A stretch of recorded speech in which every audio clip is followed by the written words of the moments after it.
is to get better every year. So I feel like, yes, I'll get better this year, and I'm excited for it. An impressive postseason run ended for the Lady Florida Gators softball team last night in the Women's College World Series semifinals after losing to Oklahoma 6-5. It's 89 degrees at 12 o'clock. Time and temp brought to you by Bueller Air Conditioning. Stay cooler with Bueller.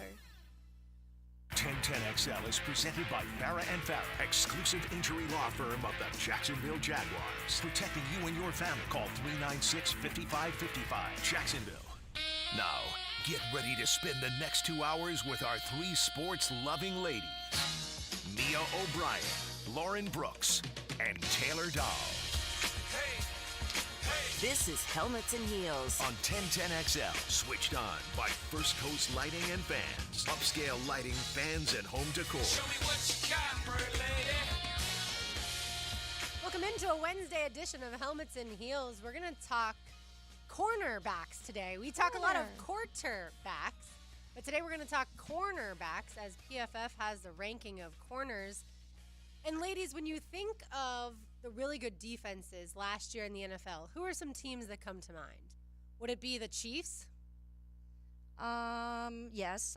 Yeah. The Chiefs More were of an definitely underrated. one. They're probably not Yeah. the first name, unfortunately, that you think of. But Well, and that I think helped them win the because Super of Bowl. Patrick Mahomes, people immediately just are like offense, but honestly, the defense in many parts of last season saved them. Absolutely. The 49ers? Yes, definitely. Think of them. Definitely. The Jets? Yes. The Jet, yeah. I would put the Jets as one of the better ones, and I think the last few seasons with the Jets, they've grown so much as a defense, and I think obviously the pieces that they've added between free agency and the draft, they obviously hit the nail on the head with Sauce Gardner and some of the other pieces that they've added. So it's been this evolution of what the Jets defense has been, but they've definitely been one of the better ones. Yeah, because, again, I wouldn't think Chiefs. If anything, what's curious is I think that there would be more than one person out there that would say the Eagles defense, would say the Lions defense.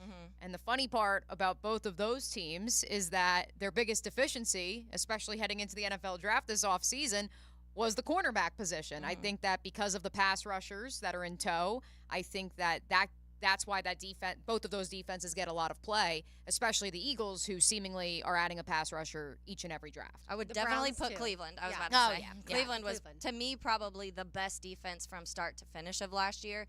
I would put them up there. I don't know if I'd name Philly. I feel like because of the huge drop-off they had last season, that honestly, the secondary was a mess. But I in the feel like, second again, half of last when you season. think defenses in the NFL, like, I agree, especially the last 8 weeks of the season. We talk so much about the team in this town and the abysmal last 6 weeks of the season that they endured. Much of the Philly was same right there. up there in the city of brotherly love. They Yes. came one game away from not making the postseason. Yes. And, yes, the defense was a large culprit. But, again, I think because of the history there. And Yeah. that's why I think if you were to poll somebody in Arizona or Wyoming and you were to say, what are the Jags known for? There's a good chance they say Saxonville, even if most of the members of the quote-unquote Saxonville of 2017 have not been here in 3 to 4 years. Yes. I think that when you – and sometimes because of certain teams, like Steelers, for example, Steelers' defenses were so good for so long. Some people might name that because they just kind of assume. But the Steelers were more a mid defense. They weren't great. They had flashes of good. But then you have teams like Dallas, who has also been another team where their defense has been really good in the last 10, 15 years. And they were another one that I would say was one of the better ones last year. And the Ravens. I think those are two teams that you kind of always talk about their defense and being one of the better ones. And they've continued that even into last year.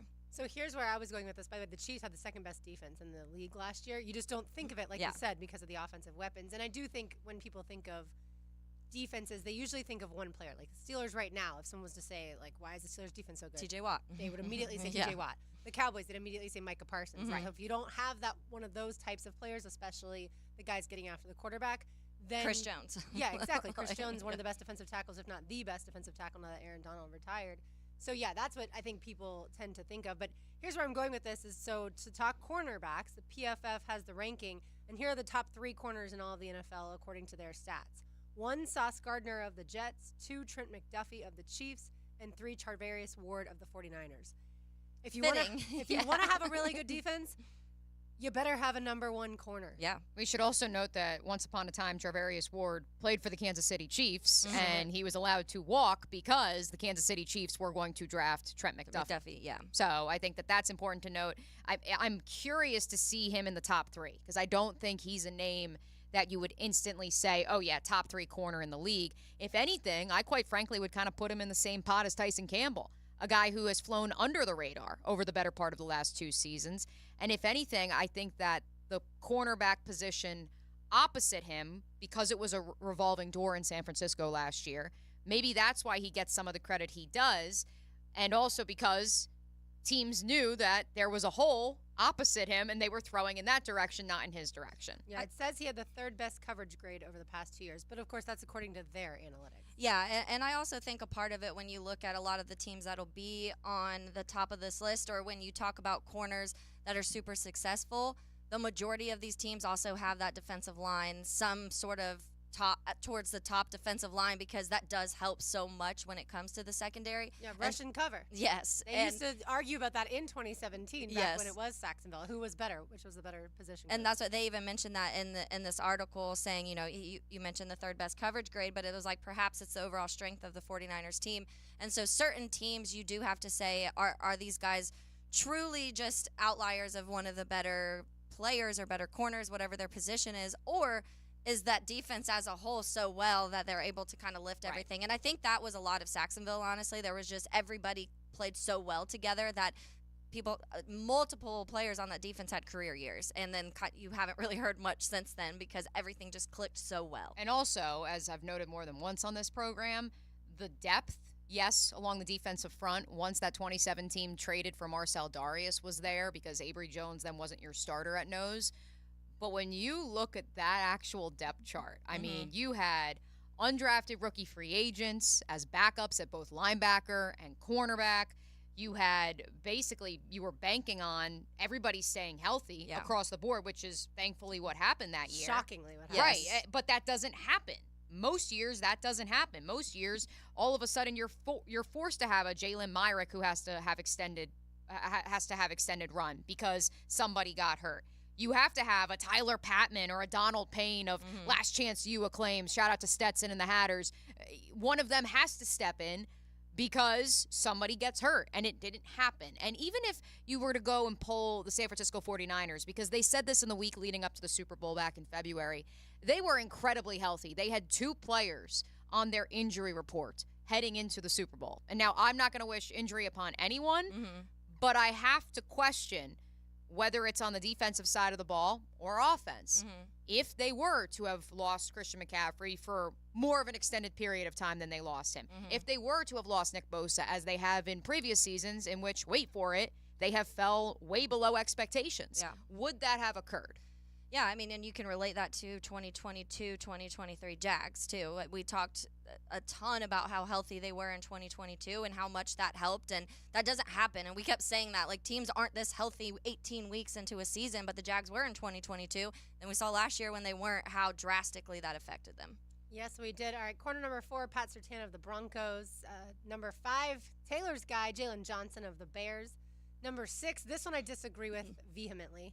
And not just because he left Jacksonville in the dust. Jalen Ramsey with the Dolphins. I think people just go by name sometimes, and I know PFF likes to do their grades, but I feel like if you watch him closely, he more often is getting burnt and blaming his teammates than he is playing well. Oh, come on, Lauren. This has got to be personal. Come on now. It's not personal at all. If you specifically watch Jalen, you will see time and time again he gets burnt. All right, number 7, Jair. Okay, we're going to move past Alexander that. I was going to make an argument for it, but go for it. Oh, you can? Yeah, the argument is there's a boomer bust guy in Dallas, and you don't see him in these rankings. That's why I don't believe Jalen is boomer bust. I do believe Jalen is he's moving towards the back end of his career, in which he has been very vocal. He probably will have to move to safety at some point, which is weird to say for someone at 28 years old that he is headed towards the quote-unquote back end of his career. I don't even think he's 28 yet. But no, look, he missed significant time last year with a significant injury. That's what's strange to me, is that you have him ranked this high. But perhaps, again, a 90.4 PFF grade from 2020 to 2022. They feel like you kind of throw away 23 because he missed most of the year. I wouldn't do that, but I wouldn't say that Jalen is boom or bust. He definitely has not looked this. I feel like every year we've seen a little bit of a decline from Right, Jalen. and that's normal. But yeah, I mean, I don't even know how old he is at this point. But I do think, and they mentioned like he had a torn meniscus, but then he just didn't look the same after. But we say the same about like Devon Hamilton for example. Like sometimes those injuries take a little while to fully recover from. So we'll see what Jalen does this season. And I know like I'm not a fan of Jalen Ramsey, but I've never been the person that's like he sucks on the field. I think there are moments that he definitely gets. You see all his flash plays because he makes so many incredible big moments in games, and the last few years, like you haven't seen as many of those, so maybe that's why one of the reasons we haven't talked about it as much. But there's definitely things that Jalen can do that you don't see a lot of other corners be able to do. He's 29. Yeah, he is Okay. 29, which is wild. Yeah. Wild for me to wrap my head around that. But the other part of it, and that's why I made the comparison to Trayvon Diggs. Trayvon Diggs, you see videos of him getting toasted. Mm-hmm. Then you see videos of interception after interception. Part of that is because Trayvon Diggs is trying actively to pick the ball off. Yeah. Jalen Ramsey is never going to have gaudy interception numbers because that's not the way that he plays the game. He plays a physical brand of football that is based around tackling. Mm-hmm. And that's probably why he's going to be a first ballot Hall of Famer. Sorry, not sorry. I do think, though, with regards to those flash plays, Taylor, that's something that I don't want to say as you get older in the NFL, there's a conscious effort to, because I'm going to make a comparison to Chris Jones here, because I've been told by more than one coach and scout that the knock on Chris Jones coming out of college, and to this day, despite also being most likely a first ballot Hall of Famer, there is a notion around the league that you see him for 4 or 5 big splash plays, but then he takes other plays off because he's conserving his energy and he's trying to be smarter, play smarter, not harder. So it's just an age thing. I think that's what you're seeing from Jalen. I think it's a smarter, not harder approach, which you can knock all you want, but guess what? If it's going to preserve the body and preserve him as a top 10 corner, and even when he moves to safety, he's still going to be effective, then so be it. I think he'll be in the Hall of Fame. I don't think he'll be a first ballot Hall of Famer. But moving along, because we want to bring this back to the Jaguars. 7th cornerback, according to PFF's rankings, Jair Alexander of the Packers. Number 8, Kendall Fuller of the Dolphins. Number 9, Michael Carter II of the Jets. Number 10, Taron Johnson of the Bills. And number 11, this is the intriguing part, Taylor, Darius Williams of the Los Angeles Rams, but played for the Jags last season. And we saw how effective he was here.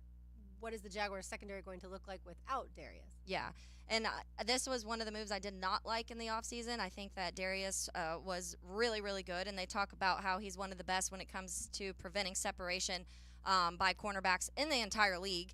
And so when you get rid of somebody at that caliber, and even when we got Darius, I remember the conversations of, how good is he actually going to be? He was across from Jalen Ramsey. We're not quite sure what level of player we are going to get, but the last couple years, Darius he's one of the ones that are doing the opposite trajectory of what Jalen's doing. He's gotten better and better each season that he's played, and I that's what it concerns me. And so when I saw this list, I do. Some people were like, "Whoa, 11, that's shocking." But I think when you go back and you really watch how beneficial, especially in moments when Tyson Campbell was hurt and it was a lot of Darius, he played a big role in that secondary. Yeah, and that's the thing. Like, defenses had to throw at him. Yeah. Well, let me take a step back there. You could make the argument that when Tyson was healthy, defenses were throwing at Darius Williams to avoid Tyson Campbell. You could make that argument. You could also make the argument that once Tyson Campbell went down, they were throwing at Buster Brown as opposed to Darius. So you can factor that into the equation. But the biggest thing is that, and this is written clearly in the story, but Darius also shifted to covering the wide receiver 1 a lot of times too. Correct.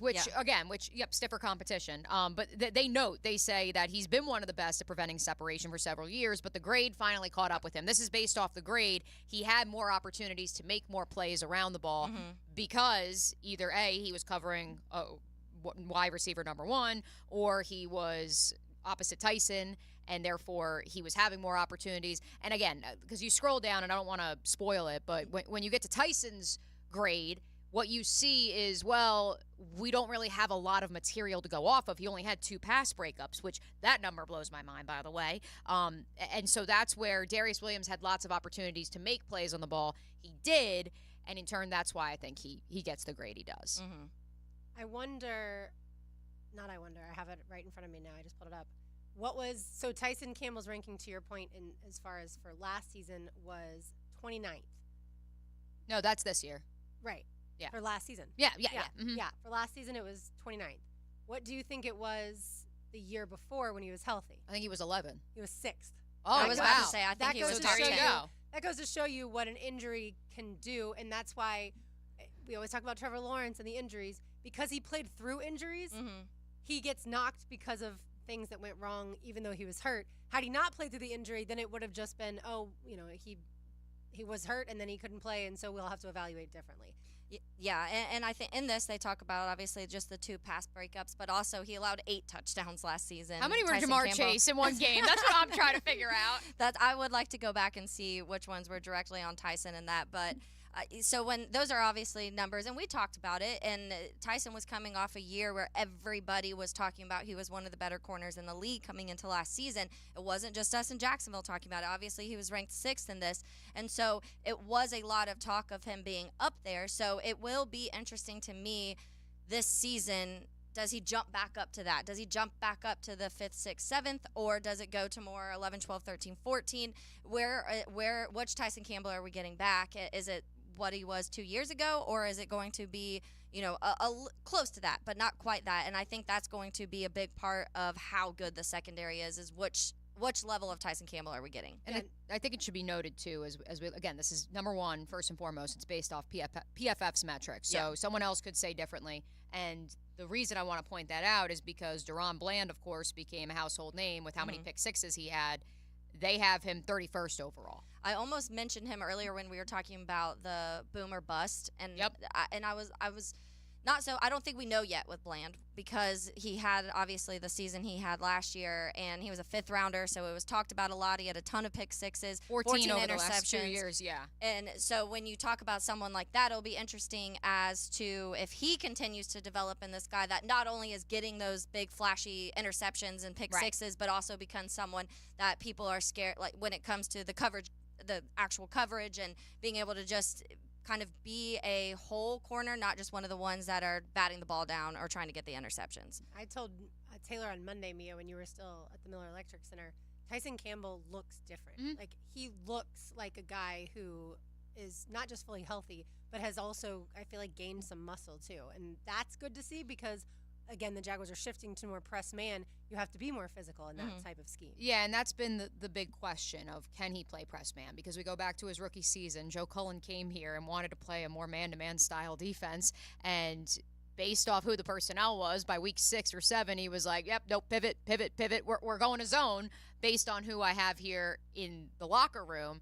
And Tyson was part of that because he was struggling to track the ball, first and foremost. He can keep up with receivers, but he couldn't find the ball. He obviously has taken leaps and bounds since his rookie season, contrary to what some of you out there in Jacksonville may or may not believe. Because, again, 6th rated PFF corner a year ago.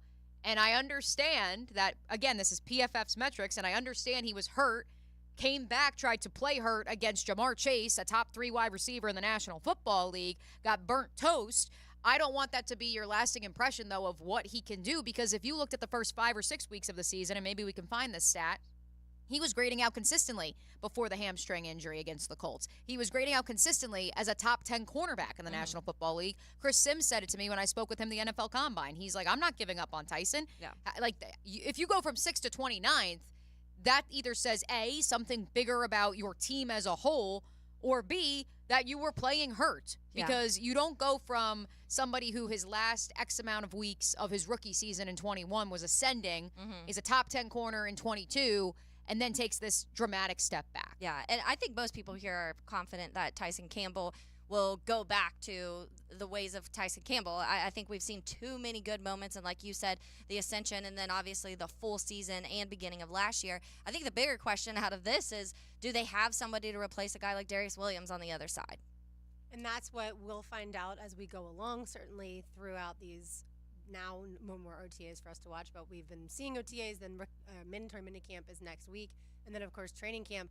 I mean, I think it's a true battle between Ronald Darby and Jarian Jones. That would be my guess. Yeah, it's a true battle, but I also want to know, which I find fascinating, and I'd love to speak with whoever wrote this story. Marlon Humphrey is rated as the 16th overall PFF corner. However, I've seen the numbers, and Ronald Darby, maybe it's because of the limited number of starts he had full-time opposite Humphrey in Baltimore last year, he had a higher overall grade as an outside corner. Mm-hmm. And so they're banking on him being healthy. Like, that's the biggest thing, is that he obviously has missed time each of his seasons in the National Football League. So I understand that's where the question mark is. But there's no question the talent. Ravens fans were upset when he was allowed to walk right back into the waiting arms of Doug Peterson. Yeah. So that's where I think if he's healthy, they believe he is a Darius Williams replacement. He's at that same exact level. It's just a matter of, can he stay healthy? Well, they're having the same conversation about Marlon Humphrey. That's what he's been injured 2 of the last 3 seasons. So for them, the same exact conversation we're having about Tyson Campbell, they're having about Marlon Humphrey. Of if these injuries didn't happen, the numbers would look completely different, is what a lot of people think. If you're wondering around the division what other corners are ranked, of course, L'Jarius Sneed coming from Kansas City now to Nashville. With the Titans, L'Jarius Sneed is 12th on this list. Then Derek Stingley Jr. is 27th. And I think that's it for the division, unless I miss somebody. And like we said, Tyson Campbell, 29th. All right, so what did Tua have to say about his contract? That's a little bit different than what Trevor's been saying about his potential contract extension. We'll get to that next on Helmets and Heels on 1010XL 92.5 FM. You have heard about the 1010XL YouTube channel. Now check out our team-specific channels, 1010XL Jaguars, 1010XL Gators, and 1010XL Seminoles, bringing up specific, up-to-the-minute video coverage of your favorite local team. And find us on YouTube today. Mia here. You've heard me rave about my friends at Duck Duck Rooter, the #1 master septic contractor in all of Florida. But don't forget about Duck Duck Air Conditioning, the Jacksonville area's AC experts. The temperature is about to turn up a notch, folks. Should your AC not be working at your home or business, like me last summer, Duck Duck AC can help. Call 904-862-6769.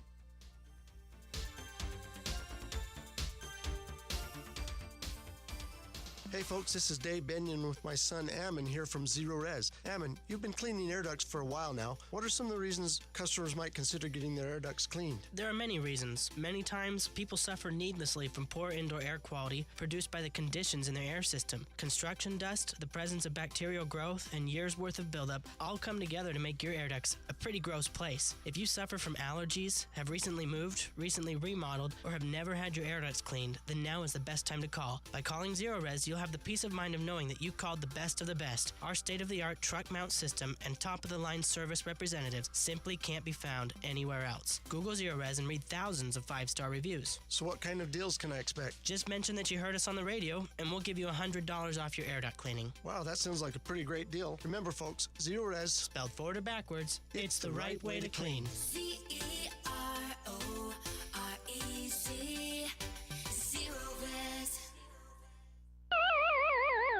Guys, feeling deflated in the bedroom? ED, low T, no energy? If your stuff is broken, call 904-STROKEN or 904stroken.com. No shots in the first treatment, now free. Fix your ED at 904stroken.com. Mia here. The NBA playoffs are heating up, and it's the perfect time to elevate your game with MyBookie. With MyBookie, you can bet from anywhere, anytime, so you never miss a shot to cash in on a play. You can even live stream and bet on the games right from the sportsbook, giving you everything you'll need to decide. Cash out or let it ride. MyBookie really makes it easy to get paid with tons of boosted props and slam dunk parlays. And new boosts are now posted on the daily. It's more than just a sportsbook. Buzzer beaters, underdog upsets, and a community to share in all of the sweats. Give yourself a head start today and play with house money using promo code 1010XL when you make your first deposit. That's promo code 1010XL to claim a limited time bonus when you sign up and make your first deposit. Bet anything, anytime, anywhere, only with MyBookie.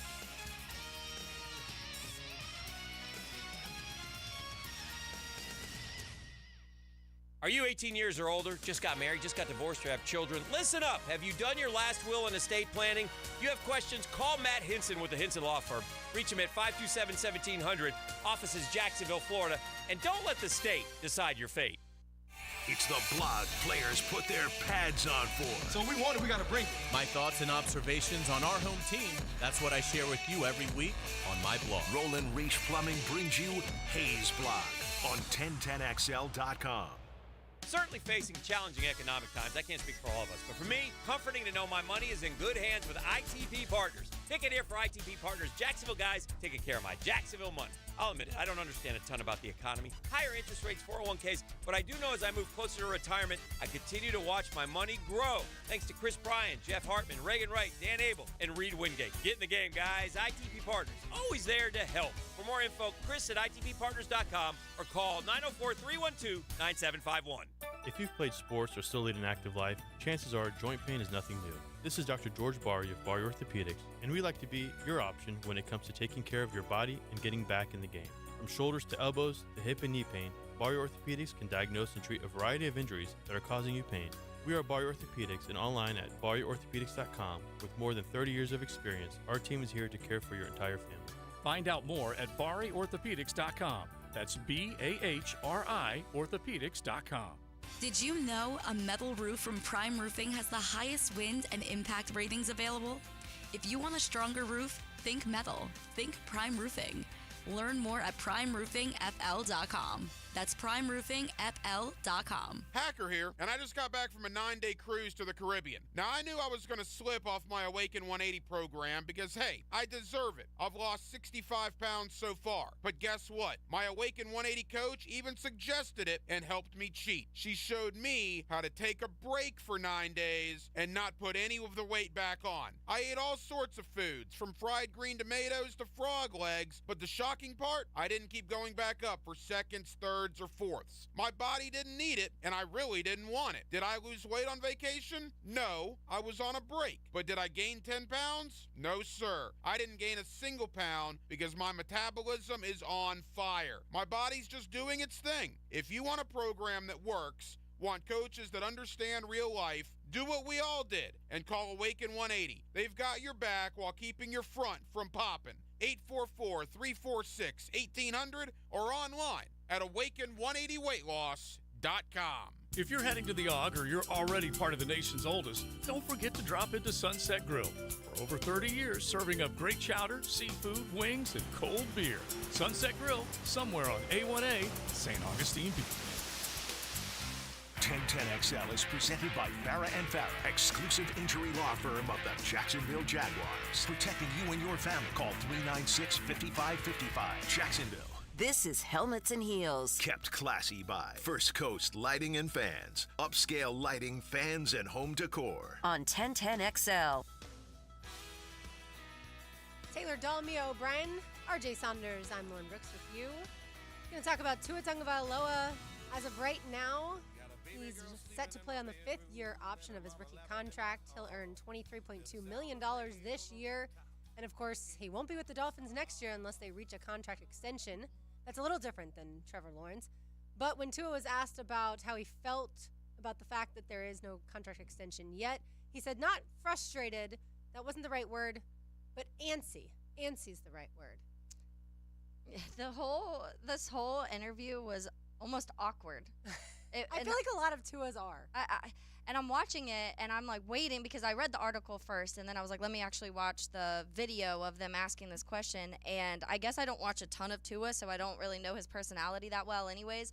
But I just felt like it's a conversation that you know you're going to be having. People are going to be asking you about your contract when you're in a contract year, and I feel like he was not prepared whatsoever to answer this question. I think he's introverted, even though he's also a performer because he plays the ukulele, right? Yeah. But which is okay. Like, you don't have to be an extrovert to be a quarterback, but you need to be prepared, and someone needs to, debrief you on, hey, there's a pretty good chance, whether it's your agent or your PR representative, to say that there's a good chance you will be asked about this. And Trevor Lawrence was asked about it on Monday. Great answer.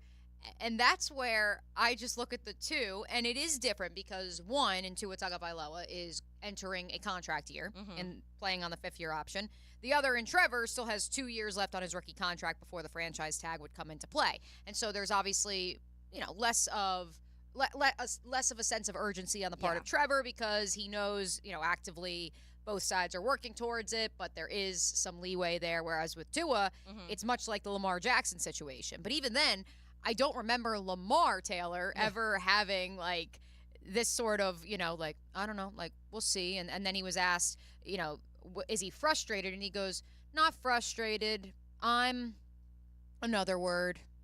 Yeah. I just want to get something done. That's it. I just want to get something done. And he said, he was like, because they ask if he's involved or if his agent is kind of handling all of it. And we saw who was it? Was it Dak that was like, I don't care about the money or whatever. Yeah. And so we were talking about that one, and we're like, okay, well, obviously he's kind of letting his agent do whatever he wants to do. And Tua was like, well, sometimes I'll talk to him. Some days I talk to him. Some days I don't really care. And I'm like, this is so uncomfortable for me. And, like, I get that's his MO, but, like, and then, of course, it doesn't help, Lauren, that then his head coach's MO is much of the same because Mike McDaniel,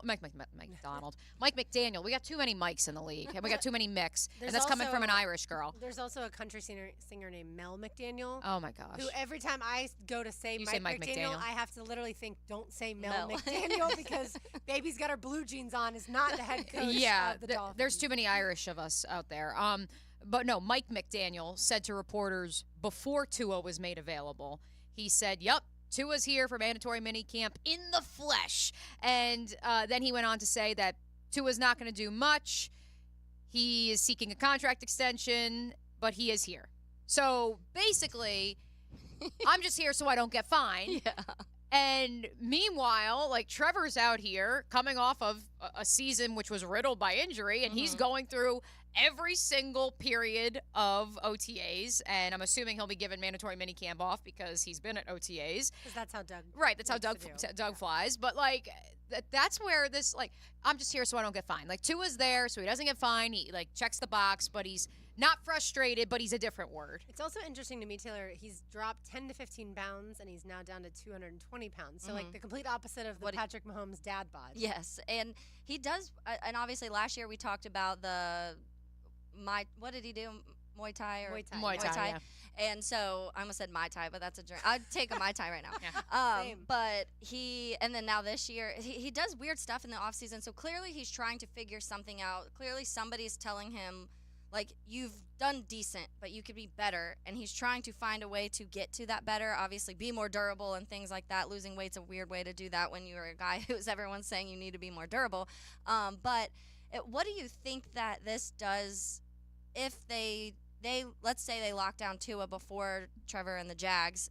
How much does that affect the Trevor contract, what Tua gets? I would say the Jordan Love contract is the one that really, I think, plays into both of those situations. Yeah. Whether it was, the aforementioned Nate Tice, Mina Kimes quarterback ranking. Chris Sims had Jordan Love a little bit further down the line, but still ahead of Tua. There's a lot of buzz surrounding Jordan Love and the fact that he was able to bring Green Bay into the postseason. And he was able to make the youngest group of wide receivers in NFL history compete at the highest level. And so that's where I think that's the one that really could change both the Trevor situation, whatever the APY is, as well as the Tua situation, especially because Tua and Jordan Love, while Love didn't play until this past season, they entered the league at the same time. APY, for people who don't know, average per year. That's, of course, how everything's evaluated in the NFL. What I find fascinating is, at least I think, both Jordan Love and Tua Tagovailoa will not get as much as Trevor would get if all things were even. Jordan's situation is obviously a lot different. He doesn't have as many years in the league, but they are already talking about the extension because he is up for that contract extension. So I feel like Trevor deserves more money than both of them just based off of what we've seen so far. But if you're Trevor's camp and they're offering you a great figure now, even if Jordan and Tua were to go over, which I don't know if they will, but if they were to go over, I think you should be happy with the amount you're going to get because I'm pretty sure it's going to be somewhere around $52-53 million a year. Which is more Jared Goff money, by the way, than the $60 million that people thought that it would be approaching, which is where, again, I have concerns if you're a Jags fan, not that a deal won't be reached, But what if the Packers, sorry, Taylor, what if, actually, you may be happy that they overpay and they pay Jordan Love $60 million per year? Well, because if you're Trevor, you could say, I have a bigger body of work. If you're Tua Tagovailoa, you can make the argument, well, yes, there's been injuries. I led you to the postseason a year ago, and there's a larger body of work of me on the field. Yeah. And it will be interesting because historically Green Bay they never overpaid Aaron Rodgers. Aaron Rodgers was always, honestly, towards the bottom when it came to a lot of his contracts and what they paid him. And it's kind of what comes along. They're like, hey, you win here in Green Bay. And they have just kind of said, okay. But with how much the focus has been on these quarterback contracts now, and we've talked about how the Players Association's been very vocal about go get paid, because once you get paid, all of us get paid. And so it will be interesting to see these 3 contracts play out, because they are all so very different when it comes to their work. Obviously, their body of work that they've had, the amount of games they've played, the level that we've seen each of them play. And Jordan Love was playing at a very high level at the end of last season especially. So are they going to pay him based on, those 8-9 games, or are they going to say, hey, let's do a shorter contract, we'll pay you less, we'll figure it out in a few years once we see a bigger body of work from you? All I know is I'm scrolling through a couple of bookmarks that I had on the Twitter timeline, and I just had a montage of Trevor Lawrence's near-miss touchdowns pop up. And it's just, if he converts on half of these, if the receiver hauls in half of these, then I think we are talking in that $60 million range. And in turn, does that make an even more, sorry, I'm going to say it, frustrated Tua Tagovailoa? Yeah. What if Tyreek Hill played for the Jaguars? Yeah, it's a great question. Can he catch the ball? Can he bring the ball in? Yes. The answer is he had 1,700 yards last season. Yeah. You have to be able to catch the ball to get Right. that. So the chicken or the egg theory. What if theory. Trevor had Tyreek Hill? What if Tua had Calvin Ridley last season? Because in the last couple seasons, how would it look different? Or how about the play caller too? That's another part of it. Sure. And yes, and I think that's something we've talked about, of how good Mike McDaniel has been at being able to make Tua look really good in a lot of situations, and how it kind of fell apart in the postseason was they strayed away from what had worked for whatever reason. I don't know why.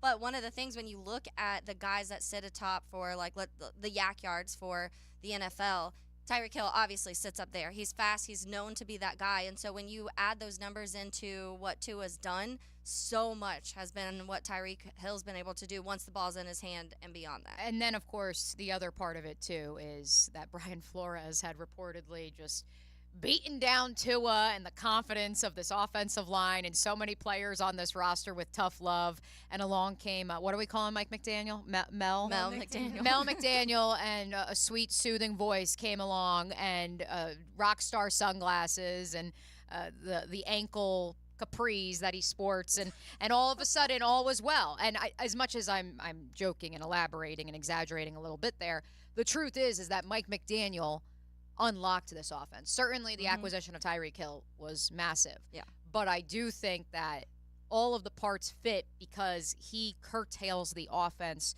to help them. And in turn, and that's the other big knock on Tua, and that's when during quarterback ranking season, which we again are amidst right now between Sims and Mina and everybody else, the reason that Tua gets knocked is because the arm strength. It isn't the cannon that Trevor Lawrence has. Whether you believe Trevor is accurate and a top 10 quarterback or not, you cannot deny that the raw talent and the natural God-given athletic ability is greater. Yes. And that's where perhaps Brian Flores and company were trying to fit a circle peg into a square hole. And Mike McDaniel has said, you know what? I'm just going to get a track team. We're going to get the ball out quick. We're going to let them get out in space. We're going to create some deception. And that's going to make Tua look like a top 15 quarterback. And that's how he's going to get his money. And not just Tyreek Hill. Jalen Waddle was too. going to win the Heisman if he didn't get hurt, and allowing then Devonta Smith now with the Eagles to win it at Alabama. And so, Tua has a lot of help that Trevor has not had. And like you said, play calling is a part of it too. Offensive line, the Jaguars took the opposite tack as far as the offensive line last year. They wore shirts that said 31st in the league because those were their rankings. And so instead of the tough love, it was, all right, we're going to joke about They really wore that 31st. Then they really Wear were. it on their sleeve. Then they really were. By the way, speaking of fines, Cowboys wide receiver CeeDee Lamb and 49ers wide receiver Brandon Ayuk will be subject to, if they miss the entire mandatory minicamp, $101,716 in fines.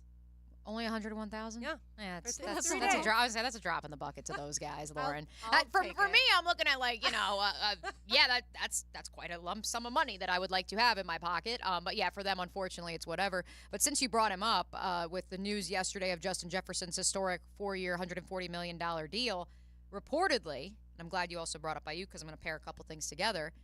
The San Francisco 49ers were among the teams that inquired about Justin Jefferson, despite the ongoing drama with Brandon Ayuk. Because they need another weapon. Could you imagine? Right, Oh my gosh. right. Well, so and the Brock Purdy's over there like, hell Let's yeah. go. Well, why not? He's on a rookie contract. The Jets and the Colts were the other two teams, according to Adam Schefter of ESPN. Colts, that's interesting. Those were the two that inquired, which the Colts were also inquiring about trying to get into the top 10 for one of the elite top 3 wide receivers in the NFL draft as well. Aaron Rodgers was like, just give me every yeah, wide and the receiver. Jets were also rumored to try to move up for Roma Dunze Yes. or Malik Neighbors if they were to be there. And so it's not a surprise that those were the teams that inquired. But to your point, Lauren, knowing that Christian McCaffrey just got an extension yesterday, post-June 1 cuts have gone into effect, so Eric Armstead's release, they're creating room for Brandon Ayuk. And so I am curious if they get that deal done. Because as much as, from my reporting over the last 3 months, it has been one of the weirder back and forths we've seen between someone's camp and what the team itself has said publicly. But it does feel like they're trying to create more cap space. Although, just like with quarterbacks, knowing that Justin Jefferson is now getting $140 million guaranteed, or excuse me, $140 million overall, but he's 110 guaranteed. That's where I wonder, how much money is Brandon Ayuk and T. Higgins? How much money are they going to ask for? Yeah. How much money are they going to ask for? Right. We shall see, that's for sure. Right. A local golfer made history recently. We will get to that and maybe play you a little Mel McDaniel for people who aren't in the loop on that when we return on Helmets and Heels on Tension XL 92.5 FM. This is the Big D. And we don't mean Dallas. 1010XL, Jacksonville's sports radio. Let's fire up the flavor and ignite those appetites. Let's slow down and smell the barbecue.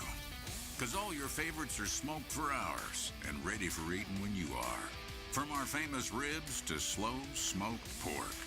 Enjoy some perfection by the plateful, safely in our dining room or in the comfort of your home.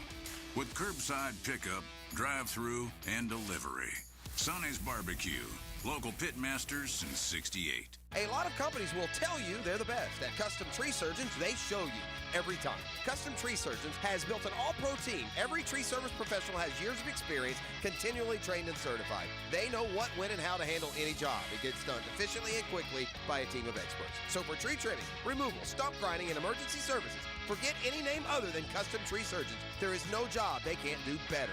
Go to our website, CustomTreeSurgeons.com. That's CustomTreeSurgeons.com. And let them show you how the job is supposed to get done. Hey, sports fans, it's Hayes Carline for Kingfish Pest Control. Are mosquitoes turning your outdoor fun into a full contact sport? Time to call in Kingfish Pest Control. I can tell you from my own experience, they are the MVPs of mosquito elimination. See for yourself. Call Kingfish Pest Control today and get an unbeatable 50% off your first treatment. That's right, sign up for a full season of lockdown coverage and get 50% off your first treatment. Don't let mosquitoes steal your home field advantage. Reclaim your yard with Kingfish Pest Control. Clean air, cool air, both are extremely important. Trust Florida Home AC to deliver on both with their Remy Halo, the next generation of air quality technology. Call 777-4300 for Florida Home AC and breathe clean and cool air. Golf takes center stage at Hidden Hills Golf Club, but we have a little bit of something for everyone. So whether you want to practice, play, or just relax with friends in the Hills Grill, Hidden Hills is a place for you. Visit us at hiddenhillsgc.com. This date in sports history is brought to you by Southeast Orthopedic Specialists. On June 5th, 1981, Astros pitching legend Nolan Ryan becomes the all-time walk leader for pitchers. This is Hayes Carline for QC Kinetics. Are you not able to enjoy this summer as much as you want because of joint pain?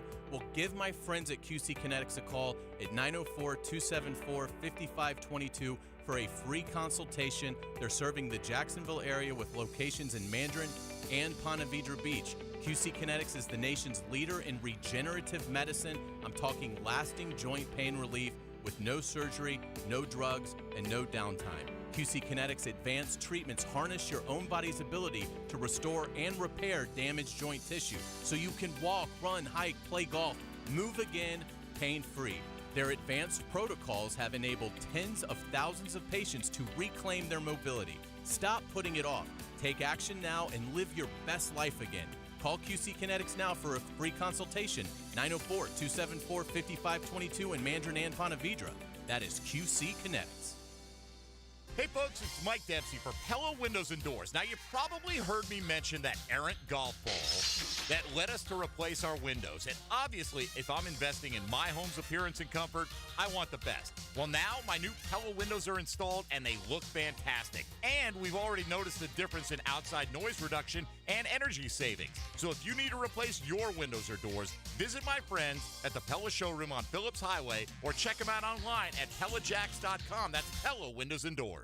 Men, if you're suffering from erectile dysfunction or PE, Prime Men's Medical Center will get your sex life back in just one visit. Their painless, breakthrough medical treatments eliminate ED and PE. Here's a specialist in men's health. I'm Dr. Simovitz. Have Viagra or Cialis let you down? Prime Men's Medical Center offers the most effective treatments that eliminate ED and PE, with men lasting longer than ever. 98% of patients see instant results on their first visit. Prime Men's Medical Center's breakthrough treatments will restore your sex life regardless of age or medical history. Your consultation and first treatment are free. Plus, you'll see instant results in the office. Plus, qualified patients will have their testosterone checked free.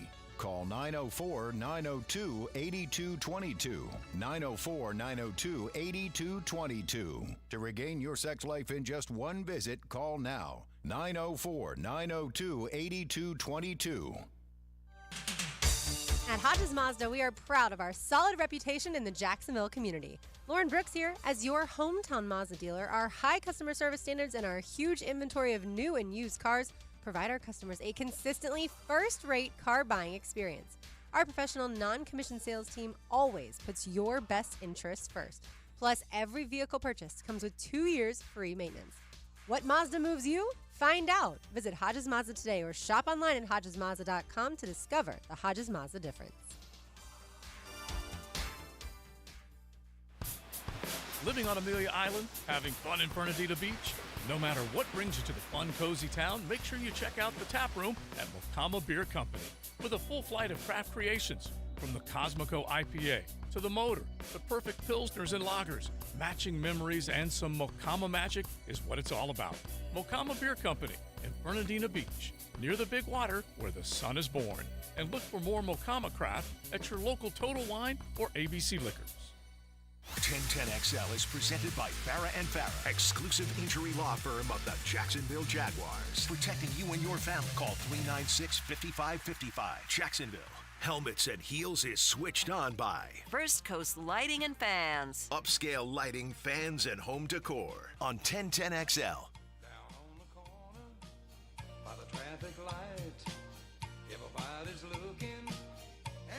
Yeah, I've listened to 4 seconds, and I can safely tell you Mike McDaniel probably does not listen to Mel McDaniel, or if I had to guess. Maybe not, though. He is full of surprises, but maybe they're related. Is this Mel McDaniel? This is. He's got 2 popular songs, well, that once were popular. Louisiana Saturday Night, which is a great song. Yeah. And then this one, because I referenced it in the last segment, I figured we'd play it. And this is Baby's Got Her Blue Jeans On. And it's basically just like how, everybody's jaw drops when she's wearing her blue Baby's jeans. got back. Basically, kind of. And I'm sure Mike McDaniel knows that song.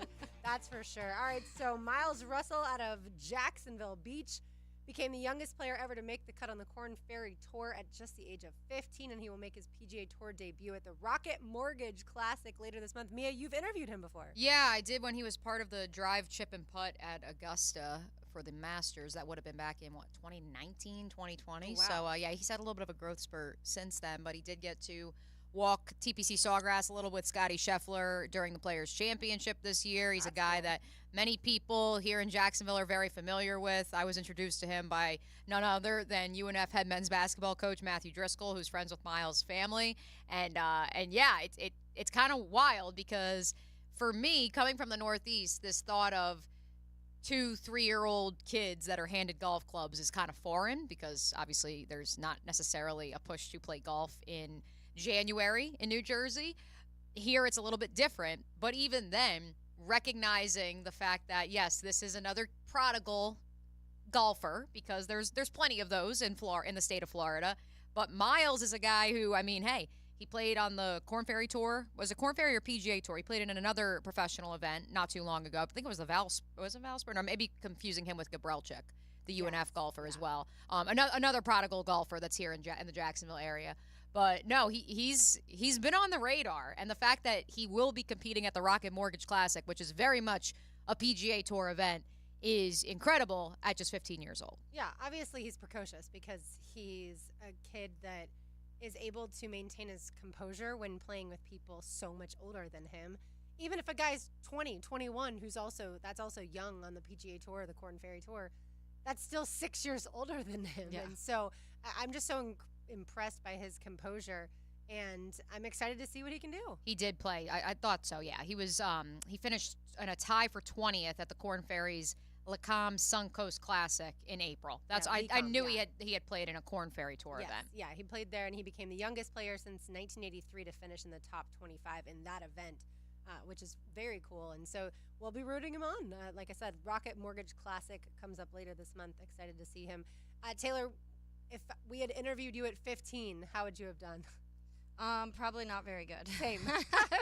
I'll be honest. I think back to my sophomore year in high school, and I'm like, I was still shy then. I talked a lot. I have always talked a lot. I was that report card. She's great, but talks way too much. I had those, yeah. Yes. Exhibit self-control. That's where mine came in. I had those every year except freshman and sophomore years in high school. That's when I reverted into a shell because I was at such a large school because I came from such a small school. Oh, yeah. And I guess I never really thought about that. I went to 7 elementary schools. So I moved a ton, and I think in part that played with because I was so used to having to meet new people and just get new friendships and whatever so much that by the time I got to high school, I was like, okay, we'll just do this again. I am who I am. Yeah, I went from a class that had a total of 32 kids in it every year I went to school to all of a sudden, and then in high school, there were 300 and something, I think close to 400 and something my freshman year. Yeah, that's culture shock. It was a culture shock. My cousin, she grew up in the Panhandle and went to a tiny school. Her whole school, from kindergarten to 12th grade, 500 kids. Mm-hmm. She came here and went to high school at Mandarin with me one of the years, so her class had 500 kids, and I remember she lasted 4 months. I was like, I can't do this. I understand. All right, when we come back, Mia posed a great question in our group chat. Other than Carson Beck, who will be a breakout player for the 2025 NFL Draft, we'll discuss next on Helmets and Heels on 1010XL 92.5 FM. Get in the game. On one, ready. With 1010XL, Jacksonville Sports Superstation.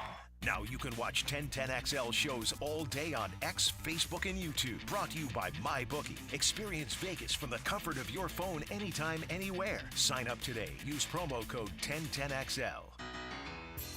Southeast Orthopedic Specialist is now offering ortho walk-in appointments. If you have an immediate need for orthopedic care, contact Southeast Orthopedic Specialist immediately. Avoid ERs and urgent care waiting rooms. For more information, go to se-ortho.com. Relieve pain and get back to life. SOS. Southeast Orthopedic Specialists. Hello, First Coast. I'm sure by now you have seen our bright green GFL trucks and containers throughout the greater Jacksonville area. We're an industry leader in solid waste and would love the opportunity to earn your business. We're committed to customer service, reliability, and have an unwavering focus on safety. Whether commercial or construction, let us haul your waste away. Call 904-760-5880 to get a quote today from GFL, Green for Life. The moment you've been waiting for has arrived. The Poker Atlas Tour is blazing its way through Best Bet St. Augustine now through June 16th. Get in on the action with 7 poker events, highlighted by the $600 No Limit Hold'em title event, boasting a $200,000 guaranteed prize pool. You can also dive into our $300 event 1 with a $100,000 guarantee. Join us at Best Bet St. Augustine for the Poker Atlas Tour now through June 16th. Head to bestbetjacks.com for details. That's bestbetjacks.com. home of the Jacksonville Jaguars. WJXL AM Jacksonville Beach. WJXL FM Jacksonville Beach. Hey Jacksonville, Lauren Brooks here from Helmets and Heels for Big Chief Tire. For over 60 years, Big Chief has been known for fair prices and quality service you can trust. Whether you drive an electric vehicle or a traditional car, they carry the best tire brands to keep you safe on the road. If you're ready to experience great service without breaking the bank, visit BigChiefTire.com or call 904-932-0950 to schedule an appointment at any of their 5 locations. 904-932-0950. Draft choices can make teams look brilliant or bad. Good teams spend time researching and doing the homework prior to pulling the trigger. Don't make a mistake selecting your custom home builder without seeing Preferred Builders first. They're a top pick on a decision that goes well beyond a standard career. Honest, dependable, and they have great stats. Make Preferred Builders your first-round pick in the custom home building draft this year. Call 751-0840 and pick Preferred Builders. It's the Alhambra Theater's biggest summer show, perfect for the whole family. The Alhambra Theater presents Joseph in the amazing Technicolor Dreamcoat, based on the story of Joseph and his journey from humble dreamer to Egypt's favorite son. Presented by Atlantic Self-Storage. This big Andrew Lloyd Webber musical will have you singing out loud. To see this amazing show, go to alhambrajax.com to learn more about Joseph in the amazing Technicolor Dreamcoat. alhambrajax.com. Bueller Air and Plumbing presents Are You Cool? Our returning champion, a basketball court sweat mopper from Jacksonville, Florida, meet Lewis Cramp. Great to be back, Merv. There's only one category left on the board, Lewis. People you can trust to repair your air conditioner. Your 10 seconds starts now. Well, I'm pretty handy with tools around. Sorry. Right, so my Uncle Steve used to fix transmissions, so maybe he could... Okay, sorry. I guess just call the guys at Bueller? That's right, Lewis. The highly trained technicians at Bueller Air and Plumbing have the tools and the experience to service any make and model of home air conditioner to make sure that you are cool. You sure I can't just have a quick... Yeah, we're done for today. Stay cooler with Bueller.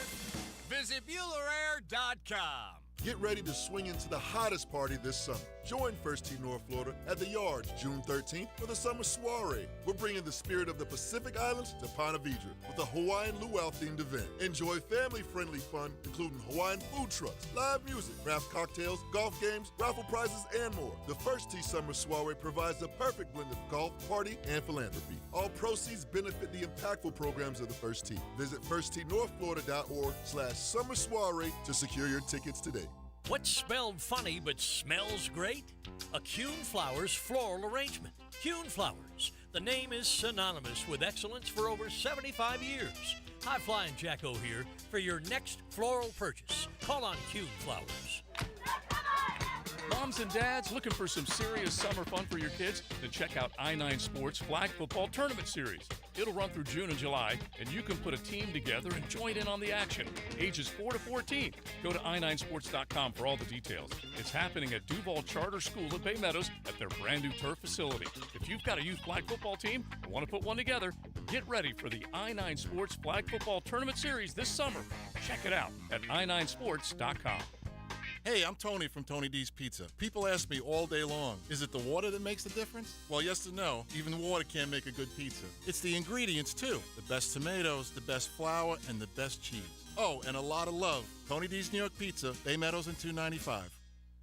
This is Molly McDonald with your 1010XL Southeast Orthopedic Specialist Local Sports Update. Brought to you by Southern Oak Insurance. Jags offensive tackle Anton Harrison is entering his second season with the Jags and spoke with Hacker on how having veterans around him has helped him develop as a player and is constantly trying to learn from them.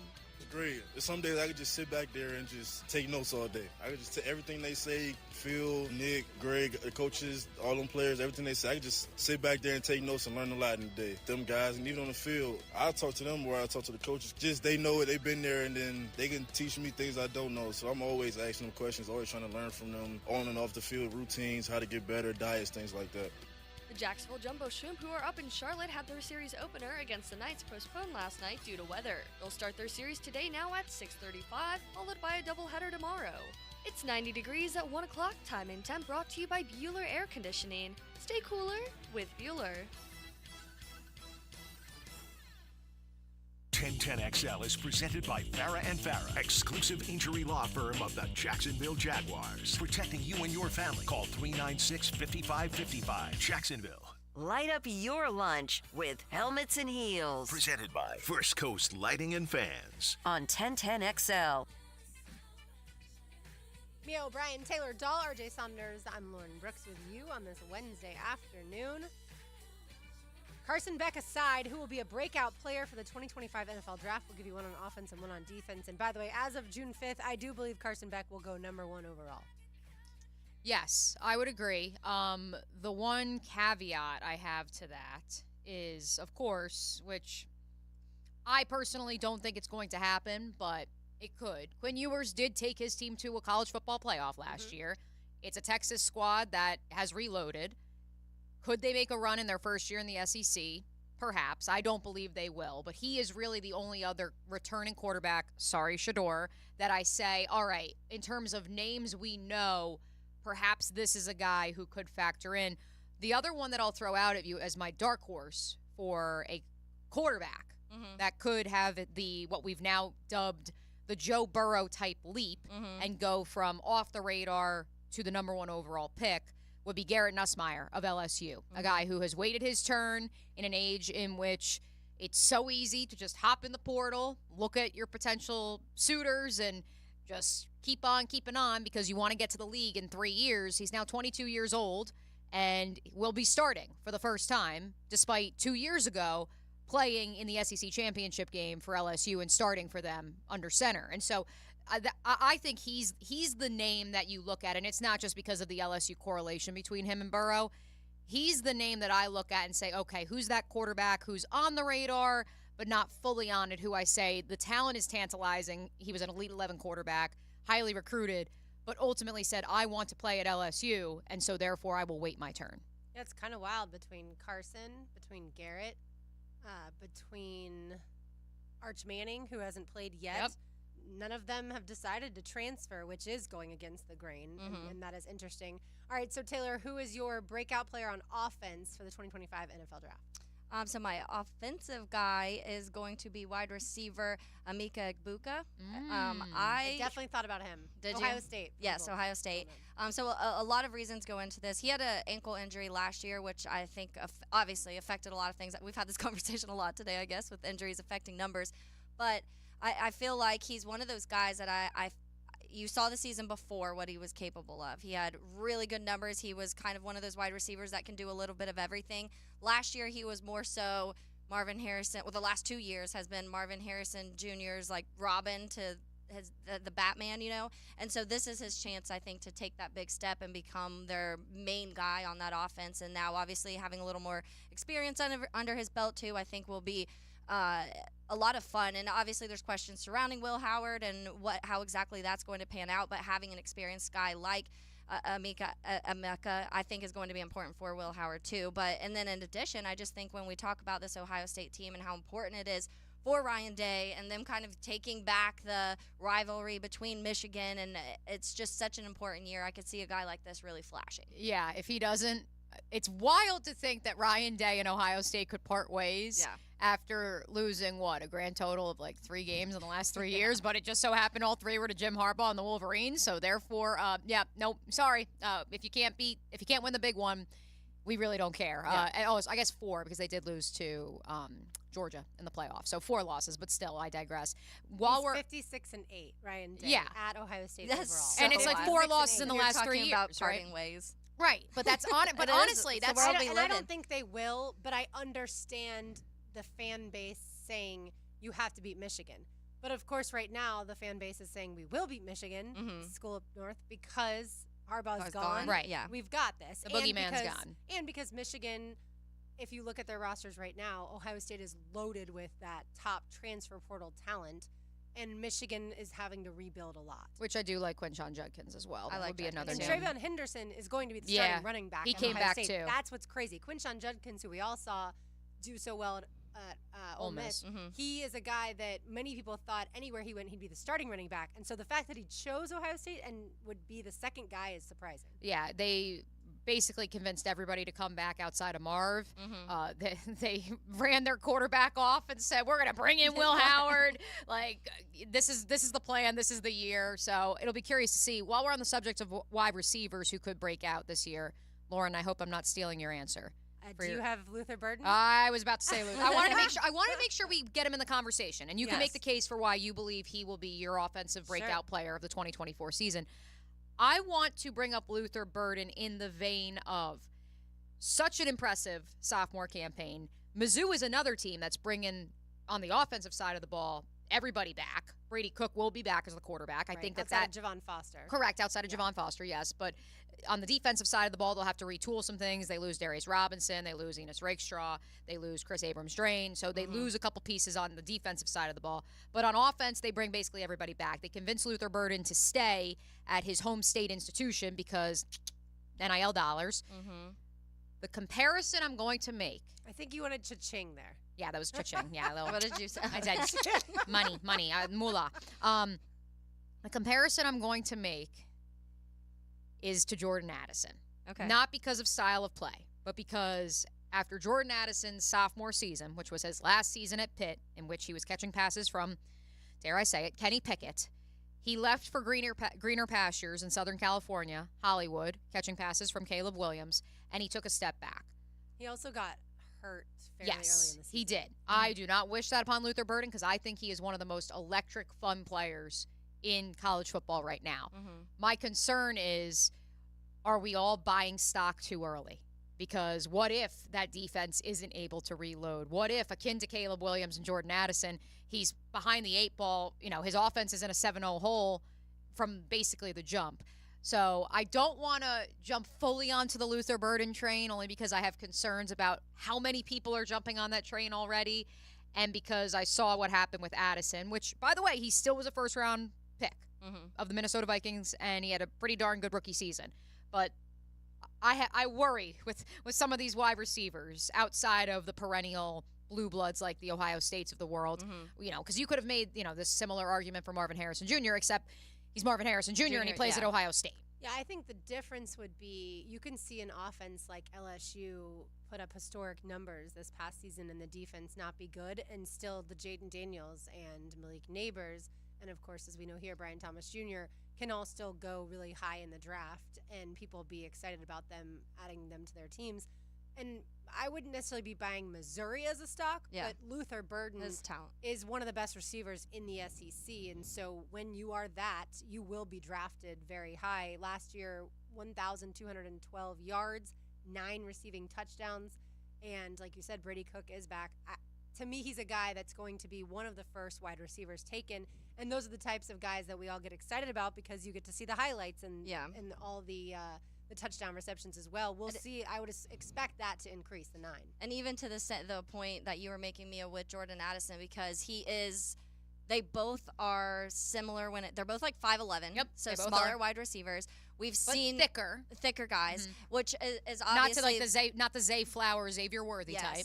Which honestly, and when you talk about, because we have so many of these guys, and when we look at the wide receivers that were taken this year, a lot of the ones up top were the more lengthy, taller wide receivers. But we've seen, I love Jordan Addison, and I've said many times how I think the Vikings have one of the better receiving cores in the group. And so if you can fit a guy like that, it obviously depend where he would go, of what would click, and this is obviously looking into the draft, but I think he would be someone who's a team that already has maybe that big number 1 guy. He would be the perfect fit for one of those teams. I think the reason I bring it up is people were talking about Jordan Addison because he won the Biletnikoff as a sophomore. They were talking about him as a top 5, top 10 pick. Ultimately, he went in the 20s. I think that's also by virtue of the wide receiver position outside of the upper echelon guys like Marv in general. But, I mean, I'm looking at 2 mock drafts right now, and they're obviously way too early mock drafts. Yeah. CBS Sports has Luther Burden going 10th overall to the New Orleans Saints, and Fox Sports has him going 14th overall to the Pittsburgh Steelers. And, could I see a world in which he ends up going more in that 20-something range? I do. Speaking of, I saw one of the mock drafts that I had Carson Beck going 1, and it was to the Panthers. The Oh Panthers my picking again. I was like, the poor Panthers.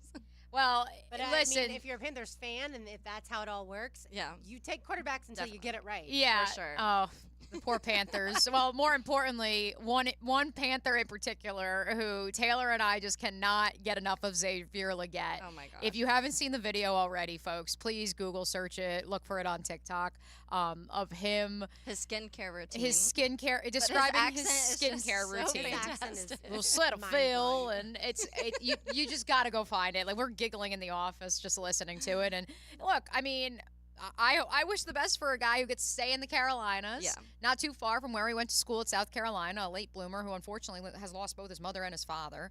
And so I'm excited for that Rooting for guy. him But from yeah, afar. could he have another quarterback and have 2 quarterbacks in 2 years? I mean, Did you say your person, Mia? No, yeah. not yet. Oh. No, I did. For offense, I said Garrett Nussmeier. Oh, it is Yeah. Nussmeier. Mhm. Okay. Yeah, I said okay. Nussmeier. Yep. See, that was before I thought. And before then we Luther started, Burden. So, Yeah. Okay. Gotcha. All right. So now on defense, Mia, I'll start with you. That way I don't get confused. Yeah, I'm going to pick a guy who right now, he is not in a ton of mock drafts. I do see him going 27th overall in CBS Sports' latest. 27th? 27th overall. And that is Landon Jackson, the edge rusher out of Arkansas. Initially started his career at LSU, a guy who was a captain, someone who Sam Pittman is extremely high on, a player who could have entered the draft this year, probably would have been a second or a third round pick, probably like a top 60, 70 guy because I think he would test off the charts, can rotate inside and outside, really would fit the Lions mold since that's where he's projected to go in this mock draft. But again, he would have been drafted this year, probably on day 2. He bet on himself. He's coming back to school. You can't teach 6'7", 281 pounds. And with another year in a system in which Sam Pittman and that Arkansas staff have just believed that, akin to the Jaguars, 1 or 2 things went wrong and the whole thing collapsed like a deck of cards. I believe Landon Jackson, akin to Josh Allen, yes, I'm going to make the comparison, akin to the good Josh Allen here in Jacksonville, who would have been a top 60, top 70 pick if he had left school a year early. I believe that Landon Jackson's going to come back and will be a top 10, top 15 talent. All right, Taylor, who do you have? I have Michigan, so I had Ohio State for my offense, and I'm going defensively Michigan, defensive tackle Kenneth Grant. I think that, in general, the Michigan defense, one of the best, if not the best, last season, and the 2 guys returning, him being one of them, and Mason Graham being the other, both I think are could possibly be in the running for the best duo in college football when it comes to those defensive tackle positions. And so I think this just opens a ton of opportunity for him this season. And I think that both of these guys, when you talk about him, they talk about him more as like a run stuffer guy because he's not going to have 10, 11, 12, 13 sacks, but he'll more so 2, 3, 4 sacks, but he's really good at creating pressure. He's really good at kind of just like wreaking that havoc up front that you want. And against the run, he's probably one of the best in college football right now. I feel like this goes to show you how much we love football is we enjoy looking at 2025 mock drafts and breaking down all of the players. My guy plays for a team that I do not root for, and that would be Patrick Payton. He had 7 sacks last year. Obviously, that was behind Jared Verse, but I think he's going to then step into that role with Verse gone. The interesting part is, of course, for FSU fans, they know this part of the story, is that right after the season, he entered the transfer portal and then rescinded that. So is everything fine in Tallahassee with Peyton and the coaching staff? That, of course, I have no idea. But if we see him take the next step, I think he's a guy, obviously, edge rushers go very high in the draft.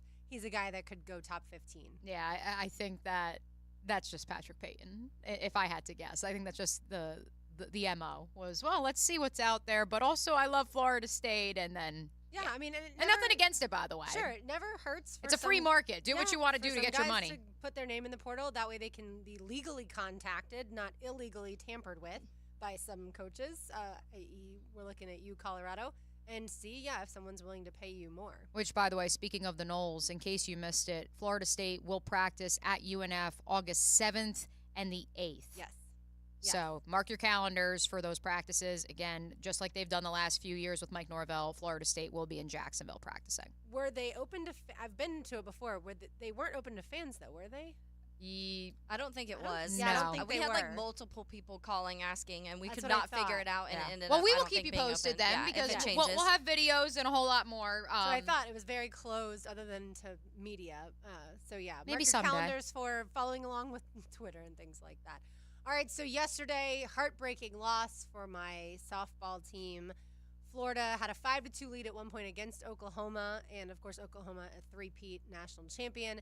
And so it looked like it was going well, and the freshman Rothrock for Florida was pitching super well.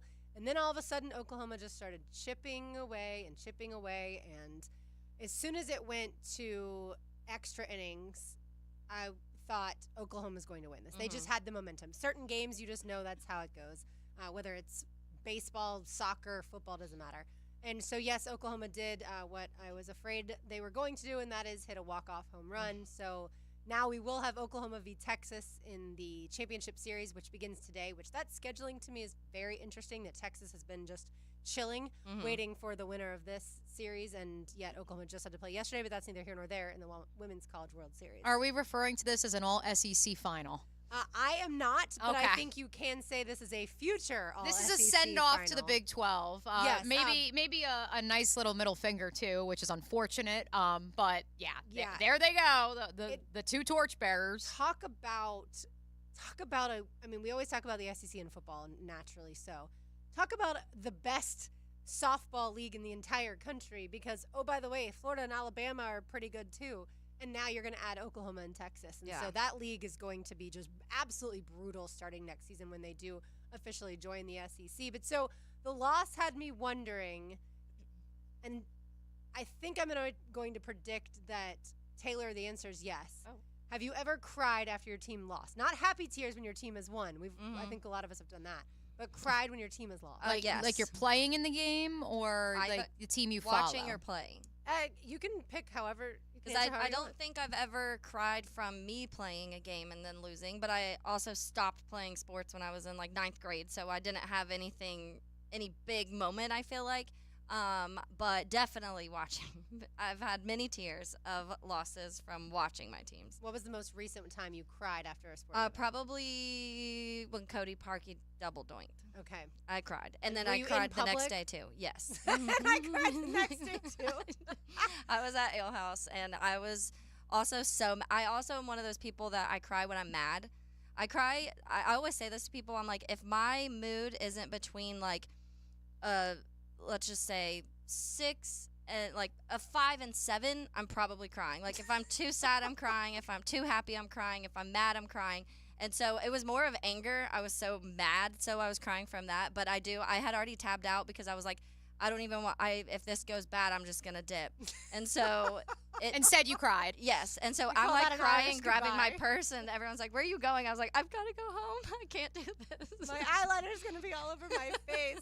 Yeah, and so to your point, Mia, or your question, Skylar Wallace, who is a senior at Florida, and obviously the team lost yesterday, she put out a video thanking Florida and everything, and she was in tears after the game, and I think that's only natural, and she said it was like the best thing ever for her to be a Florida Gator. Have you cried after your team that you played on lost? Oh, yeah. Like every time.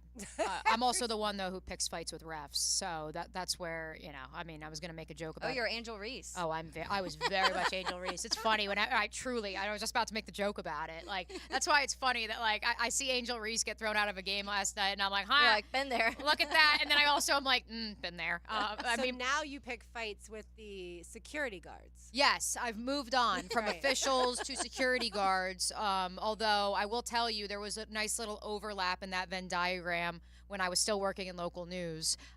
Because more than once, when I'd have an official as I'm filming, like, come stand in front of me, I just like, dude, like, there's all this space, and you just happen to choose standing right in front of me. May or may not have stuck my foot out a couple of times. But no, yes, I absolutely cried after many a loss.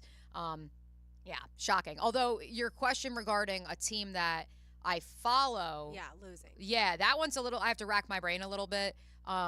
Most recently, you'll all laugh about that one. So we'll go to the most noteworthy was, I remember as a little kid, when the Yankees blew a 3-0 lead to the Boston Red Sox in the 2004 ALCS. I definitely cried because, as I've mentioned before, my mom had made hot dogs. We had ballpark pretzels. Like, we had popcorn. I was so excited. And then it was like 10-0 from the jump. And I was like, Johnny Damon hits a grand slam. And I was like, Mom, I want to go to bed. This is awful.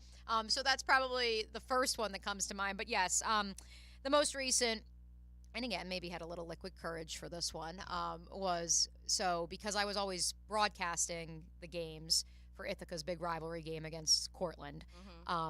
I never actually got to go to a game in college as a fan, except for the final game of my college career, which, of course, the Cortica Jug, one of the biggest D3 rivalries in the country. And for a second consecutive year, and truly that year, Ithaca lost on the last play of the game. It was the SportsCenter top 10 play for like 4 weeks straight because Cortland faked what would have been the game-tying field goal. Quite frankly, they fumbled the snap, ended up running it into the end zone for a touchdown. And it was funny because I'm sitting in the crowd, and my one friend like next to me yells out like, fake it. And then they fumbled it, and then they threw it for a touchdown. And it was just like, I remember just like sitting there in shock. And like, I took a picture of like I was like waiting outside our bus because it was at Cortland, and I like was like kneeling on the ground, and I just like took a picture. I was like, remember this moment. This moment sucks. Again, did not play in the game. Never actually played for Ithaca's football team, although it felt like it at times. But yes, that was one where, yes, I shed a few tears that day. Hey, anytime your team loses like that, like you said, the double doink on a last play of a game, it's really frustrating. I remember crying in '95 when Florida was walloped by Nebraska because I thought we were going to win, and I bet a classmate of mine $5 whole, which is a lot of money when you're that age, that Florida would win, and obviously had to turn that money over. And back then I didn't work, so I guess I had to, that's the other embarrassing part, like had to go to my parents. Yeah, definitely dad, not mom. My mom never had cash, and I followed in her footsteps, unfortunately. But, and then the most notable for me, outside of the Jaguars in 2017, I definitely cried when the Jags lost to the Patriots. That was so emotional for so many reasons. And at the time, too, I had a feeling that the Jaguars wouldn't make it back to the AFC Championship because I didn't have that much faith in Blake Bortles, and everything had to go right. And as a staff, we were going to go to Minnesota for the Super Bowl, and there were so many different things that factored into it. But more recently than that, when Florida Gymnastics lost the national championship a couple years ago, and I thought Florida deserved to win, and I thought the judges were being paid by Oklahoma, another Oklahoma loss, I definitely cried at that. And it's because when you know, like, this moment is never going to be repeated. Like, these athletes are never going to get this opportunity again, and it just rips your heart out because they've worked so hard. And as a fan, if you really... To me, a true fan, a diehard fan, you follow from preseason all the way through.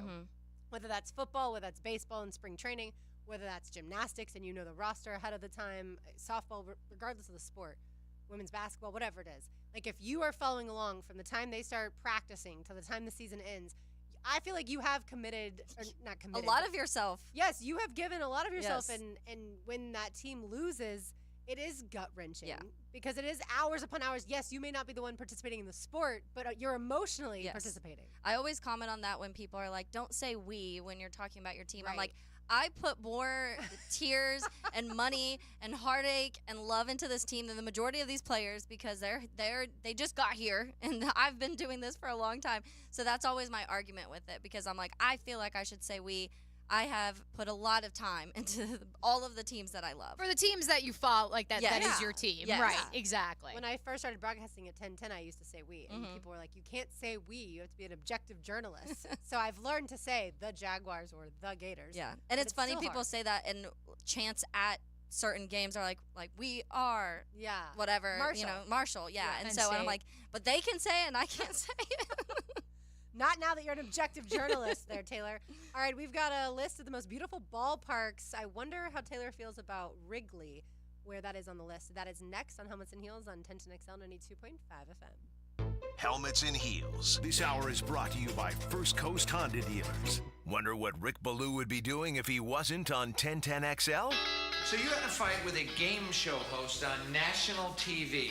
I don't consider that entertainment. Rick Ballou. This is not hockey. Weeknights on 1010XL.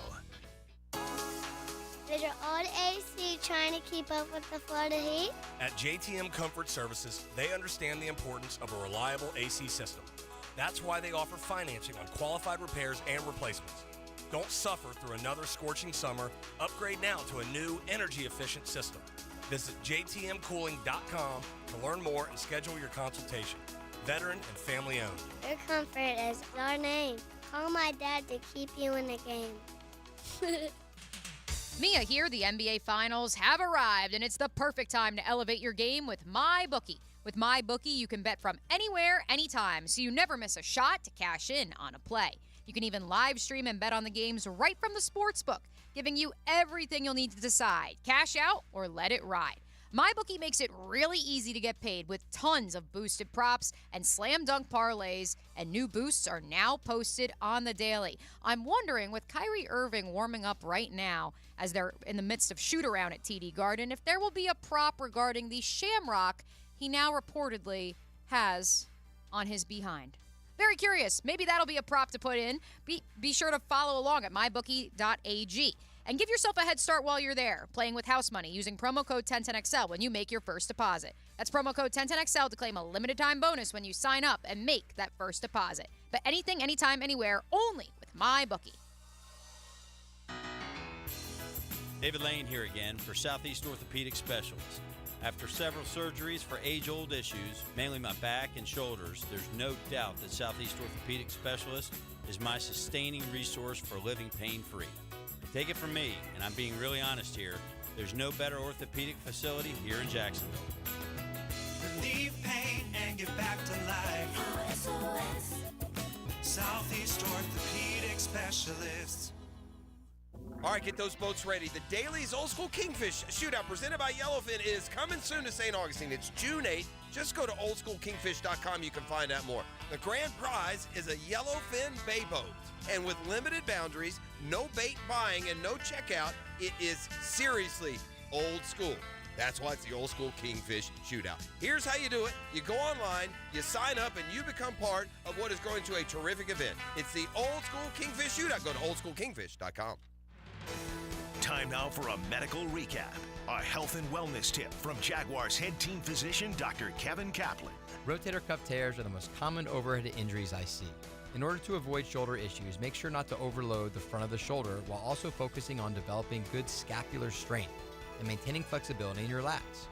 Proper hydration, nutrition, and supplementation are also crucial to joint and muscle health. Go Jag.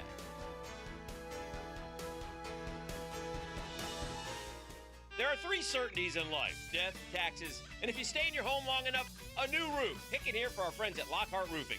Nobody better in Jacksonville. How do I know? They are a local certified Master Elite contractor, and that means they have a GAF Master Elite warranty. That's the best in the roofing industry. In this day and age, don't settle for cheaper discount roofers. Lockhart Roofing has been here for decades. They aren't going anywhere. Call my friends at Lockhart Roofing, 994-3851. That's 994-3851. Lockhart Roofing, Jacksonville's best for Jacksonville people. Men suffering from ED or PE, see instant results on your first visit at Prime Men's Medical Center. For a limited time, your initial consultation and first treatment are totally free. Call 904-664-8217, 904-664-8217. It's not training camp, but it is the start of a new season. Listen for 1010XL's coverage of organized team activities and minicamp. Go, here we go. Brought to you by Duck Rooter Plumbing, Septic and Air Conditioning, a proud partner of the Jacksonville Jaguars. It's the coolest week to save during the summer fan sale at First Coast Lighting and Fans. Buy one fan, save 10%. Buy two, save 15%. Buy three or more and save 20% off all fans at First Coast Lighting and Fans. Showroom near the Avenues. Hacker here, and I just got back from a cruise to the Caribbean, and it was incredible. I actually saw a few folks from Jacksonville who recognized me, and did they want to talk sports? Nope. They complimented my weight and how I look so different after dropping 65 pounds with a Waken 180 weight loss. I even had strangers that overheard some of those conversations that started asking me about a Waken 180. I took some fantastic pictures with my family that I would have otherwise avoided because of my weight. If you're overweight, you know what I mean. I knew I was going to go off the program for a bit because, hey, I deserved it. But my Awaken 180 coach had my back. She showed me how to take a break for 9 days and not put all the weight back on. It was easy. I ate all sorts of food, but the difference? I didn't keep going back for seconds and thirds. My body didn't need it. The kicker? I didn't gain a single pound because my metabolism is on fire. If you want a program that works and coaches that understand, do what we all did and go to awaken180weightloss.com. The 2024 season schedule is here, and so are single-game tickets. Don't miss your favorite matchups, and be at the bank when the Jaguars take on the biggest names in the NFL. To the end zone, touchdown! Don't miss a moment of the action during our exciting 30th season, and grab your single-game tickets today.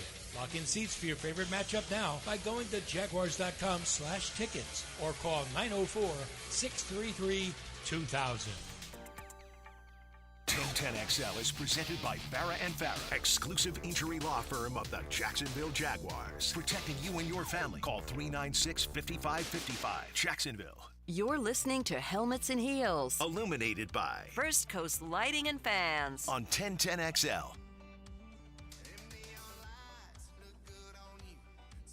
Little Tyler Hubbard for you on this Wednesday afternoon. Taylor Dahl, Mia O'Brien, RJ Saunders, I'm Lauren Brooks with you. All right, when you talk to certain fan bases, they're going to say that their ballpark is the most beautiful ballpark in all of the country. For instance, if you talk to Frank, it is 100% PNC.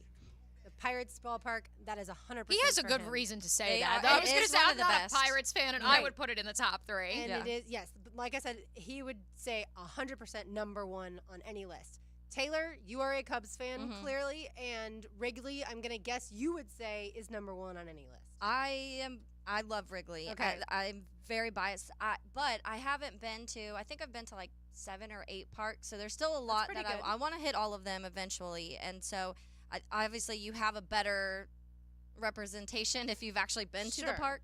And I've been to Wrigley countless times, so that's probably a part of it. The history part of it is obviously beautiful. You see the Chicago skyline behind it. So there's so many elements to why Wrigley is probably, I would say, one of the best. Okay. But PNC, I feel like I've never been there, and I want to so badly because every picture I've seen when I've had friends that go and they'll send videos, it's absolutely gorgeous. So I almost would say that that's the top. Okay, so that's what's fascinating is if you look at this list according to USA Today Sports, number one is not either of the ones we've talked about, and Joe Mock is the one who wrote this, and I'm assuming he's been to all of them. It is to one, though, that I would put at number one. He has Petco Park, San Diego Padres. Yes. That's what you would put at number one. I would Have you put it been in- there? Yes. Yeah. I went last summer. I would undoubtedly put it number one overall. Okay. And I haven't actually been to a game at PNC, but I've been to a game at Petco. Yes, that the top three, in my opinion, and I'm not a huge fan of some rankings and lists, although you should go read Gus's tiers right now at 1010xl.com. I love those rankings. That's just in general. This is actually a pretty elite top 8 of stadiums. Like, I agree with almost every single one of them, of the stadiums I've either been to or driven past. The top 3 is flawless, in my opinion. Petco, Oracle Park in San Francisco, PNC. In my opinion, those are the 3 best views you can find. I go back to as a young high school junior when I was touring college campuses. My mom and I took a lot of pride in breaking into stadiums with our argument if we got caught was, well, she may have to broadcast games from here. We need to see it. And part of why I fell in love with Northwestern, ultimately rejected, story for another time, was because they're, now, award-winning, multiple national championship winning women's lacrosse team. The stadium is quite literally on Lake Michigan. Yeah. And I thought that was just so beautiful and so revolutionary. And I just kept asking, why aren't more colleges, more professional teams saying, let's build our stadium into either the city or the beautiful natural environment that our city resides on? And so that's where, for Petco to be where it is, you see the San Diego skyline. If you look out the other back half of the stadium, if you're on the concourse, you'll see the bay and the ocean. Oracle, you obviously look right into the bay, into the Pacific Ocean, and then PNC, you see that skyline too. And the river. I don't know why more. Allegheny. Right, I don't know why more teams don't do it. So yeah, top 3, no notes, perfect. Interesting, because I would have said that most people would have PNC 1, like I said, and then Oracle probably 2 because of the water. Yeah. And then maybe a Wrigley 3, and then maybe a Fenway 4, and then Petco. So that's interesting because you've been there. No, Petco's amazing. And the then food is amazing. There's breweries inside of it. As I read about it, so the renowned The architect, weather there's always perfect Yes, too. exactly. Like the fact that like that's the one knock I have on this is the photos they chose for all these stadiums. It's like dark and cloudy. Like I think it's cloudy in San Diego maybe 40 days out of the year, and y'all picked a picture from that. Like, come on now. So the renowned architect Antoine Predock, he is the one who designed Petco. He passed away, unfortunately, in March of this year. But they said that it looks like art. He has also designed art galleries and museums, and that's what Petco kind of reminds you of as you walk through it. So that's interesting. All right, so on this list, Wrigley does come in at number 4.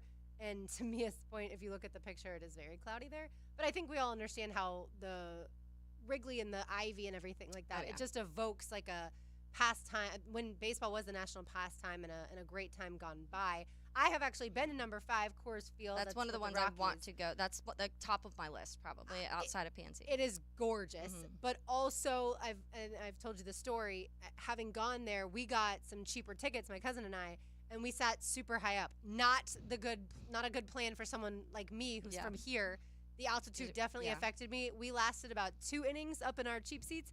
And I was like, we are going absolutely down to the concourse, and then we watched the rest of the game. How do you there. feel? Like, what is it? Just like a little dizzy? woozy. Oh. Yeah, like it, and almost like when you're staring down at the game too, that like if a ball was to be hit anywhere near you and you were to get it, like you'd fall over. And I just did not. I'm not someone who loves heights to begin with, and so I was like, no, these are not for me. It was an interesting conversation because Daniel Murphy, one of the mornings when he was on the drill, was talking about playing at Coors Field and how much different it was and how the ball carried different and how like your approach to everything when it comes to playing at Coors Field and obviously any of those places that have the higher altitude. And he was like, it's an underrated factor of how much different you bat in places like that. And meanwhile, Frankie Montas almost threw a no-hitter there last night, which can't not admit or address that because to your point, Taylor, knowing that the ball travels differently, the fact that he was able to do what he did was crazy. I would comment further on Coors Field. However, the game that I was scheduled to go to was snowed out. So unfortunately, I got to go into the fan shop and all the area around it. Was it No, it was April. Remember, it was the week before the draft. It was very much mid-April. But yeah, our game was snowed out. Not rained out. It was snowed out. So yes, I would have an opinion on number 5, but unfortunately I don't. I do have some opinions on number 6. By the way, real quick back to Coors Field, you can see the Rocky Mountains, and also to me, anytime there are trees in the ballpark that you can see while watching the game, that gets you an extra. All right. Yeah, I didn't see many mountains at all during my 4 days in Colorado, unfortunately, until we were literally driving to the airport. So, Orioles Park at Camden Yards is number 6. It's a ballpark that, as a youngster, I didn't appreciate. I refer to it as Yankee Stadium South. I have lots of cousins in that area, including one. Lauren, you've met cousin Dan. He lived literally across the street from the stadium for the better part of the last 10 years. And we went last summer, and it was a reminder of, number one, how fan-friendly the ballpark is. Like, I mean, between the Krabby Fries, which I'm a big fan of, Maryland does great. They do crab cakes right. We all know that. The crab fries, of course, are a big reason why I would probably put Camden Yards in my top 8 as well. But again, just food doesn't factor into beautiful. Right, but leaning into the architecture, right, the experience, the architecture, the walkability, all the old smokestacks and the brick facades of the old factories. They've now built that into the stadium. It's into the view. And yeah, it's a ballpark that, unfortunately, I think as a kid I took it for granted, and now I'm like, well, dang. It definitely is. I will give it a top 8 ranking. I will say, because someone on the text line 910, which made a good point, because he said, first of all, I agree with me. I don't know which part that was. I'm guessing about one of your parks.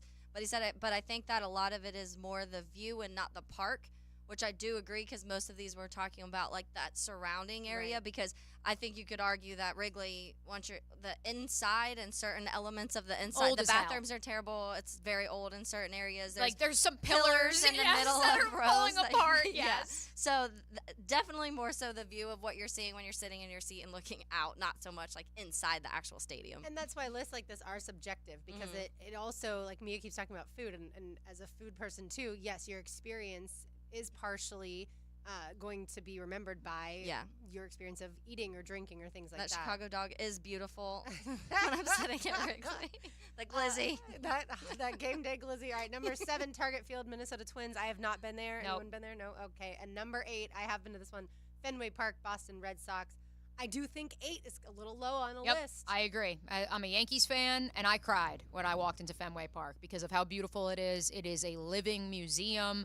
It is actually, because I've been to Wrigley 3 times, like, I think Fenway is actually, in terms of the actual infrastructure, in better shape than Wrigley. I don't know exactly when, the renovations for each compare to each other in terms of how long ago both were taking place. But no, Fenway, coming from a Yankees fan, it is a top 5, top 6 venue in baseball.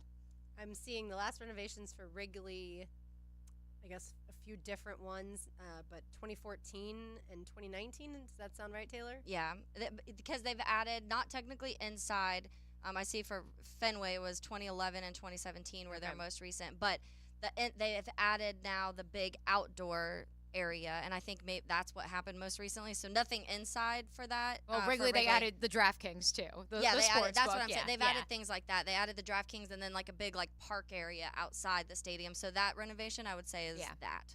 Makes sense. And just a reminder to people, you have to constantly renovate stadiums, or at least, maybe not constantly, but every few years they need tweaking because these stadiums are older and they're going to hopefully be there for a very, very, very, very, very long time, like certainly our stadium has been here. And so you've got to put that money in. All right, we've got one segment to go here on Helmets and Heels on 1010XL 92.5 FM. This is Helmets and Heels. This hour is brought to you by First Coast Honda Dealers. I think we're ready for a tournament. We are so flipping good. Attention, Googans. Come drive, drop, and dink with the drill Friday, June 14th. That's our first tournament. At the Fruit Cove Recreation Club. Cash prizes, free swag, beginner's clinic, and Jeff E.T. and I in an exhibition match? It looks so easy. Go to thefruitcove.com and click on the 1010 flyer. To sign up your men's, women's, or mixed team, that's thefruitcove.com. We are so good at pickleball. Sponsored by good friends at Injury Care Centers and Renewal by Anderson Windows and Doors. Brackish Vodka, a proud partner of the Jacksonville Jaguars, is the smoothest local vodka you can find. Made right here in Jacksonville, Florida, 100% from corn, Brackish Vodka is the local gluten-free choice. Brackish Vodka, for those who live life slightly salty, a proud partner of the Jaguars. Enjoy happy hour and drink Brackish Monday through Friday, 3 to 6 p.m. at Palms Fish Camp and Restaurant off of Heckscher Drive.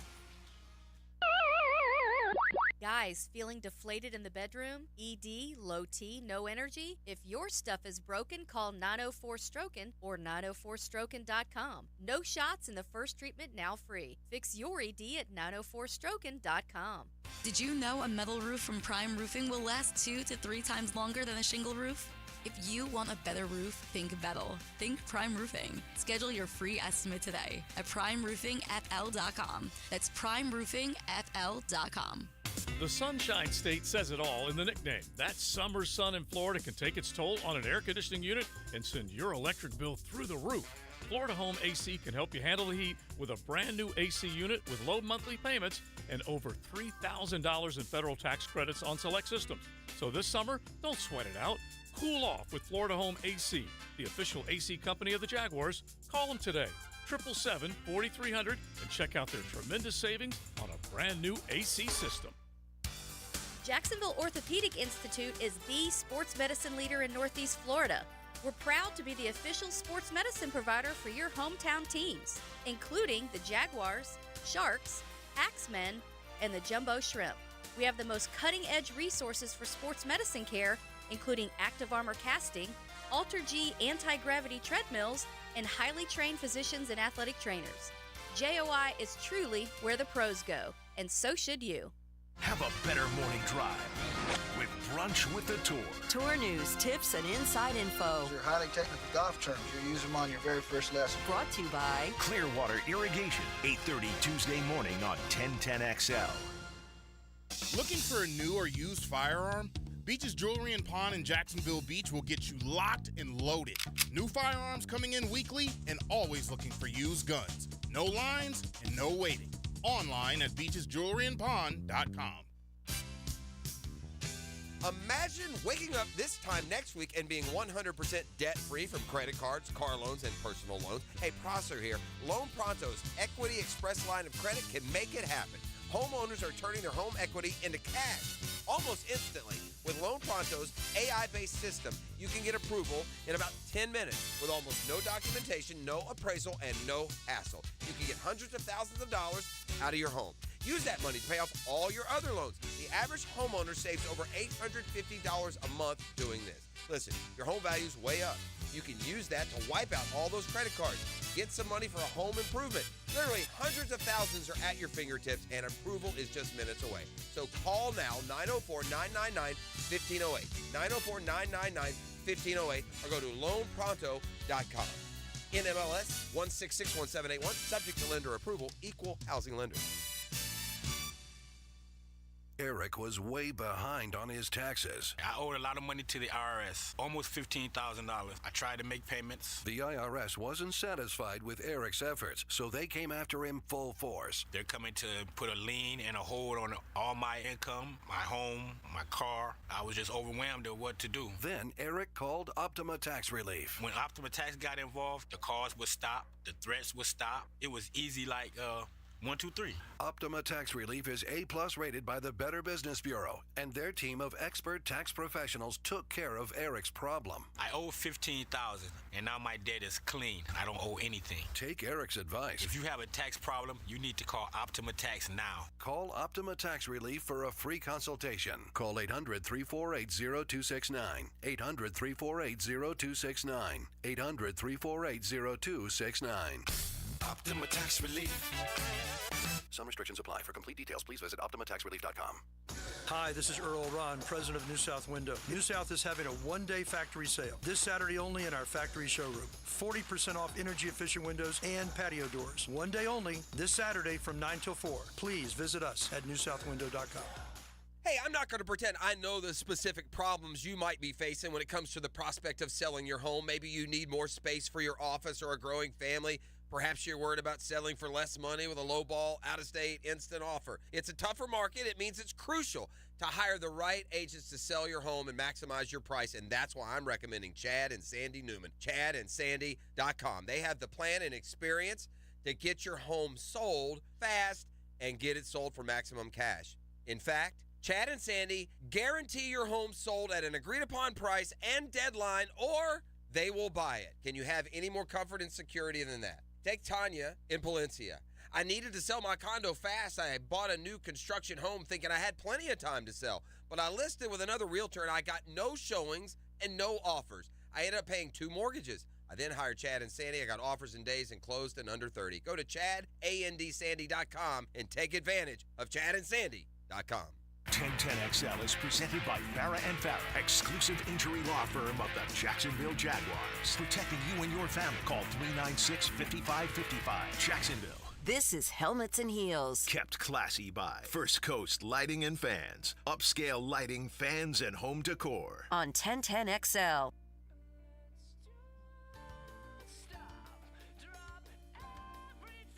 One topic we didn't get to today, Taylor, would be the fact that the FHSAA approves NIL, so many letters in there, for high school athletes. Now, most people think this is preposterous, and I understand why. Why would you pay high school kids who are playing sports that they love? I understand how that can derail them in a case of them getting money before they know how to manage it and things like that.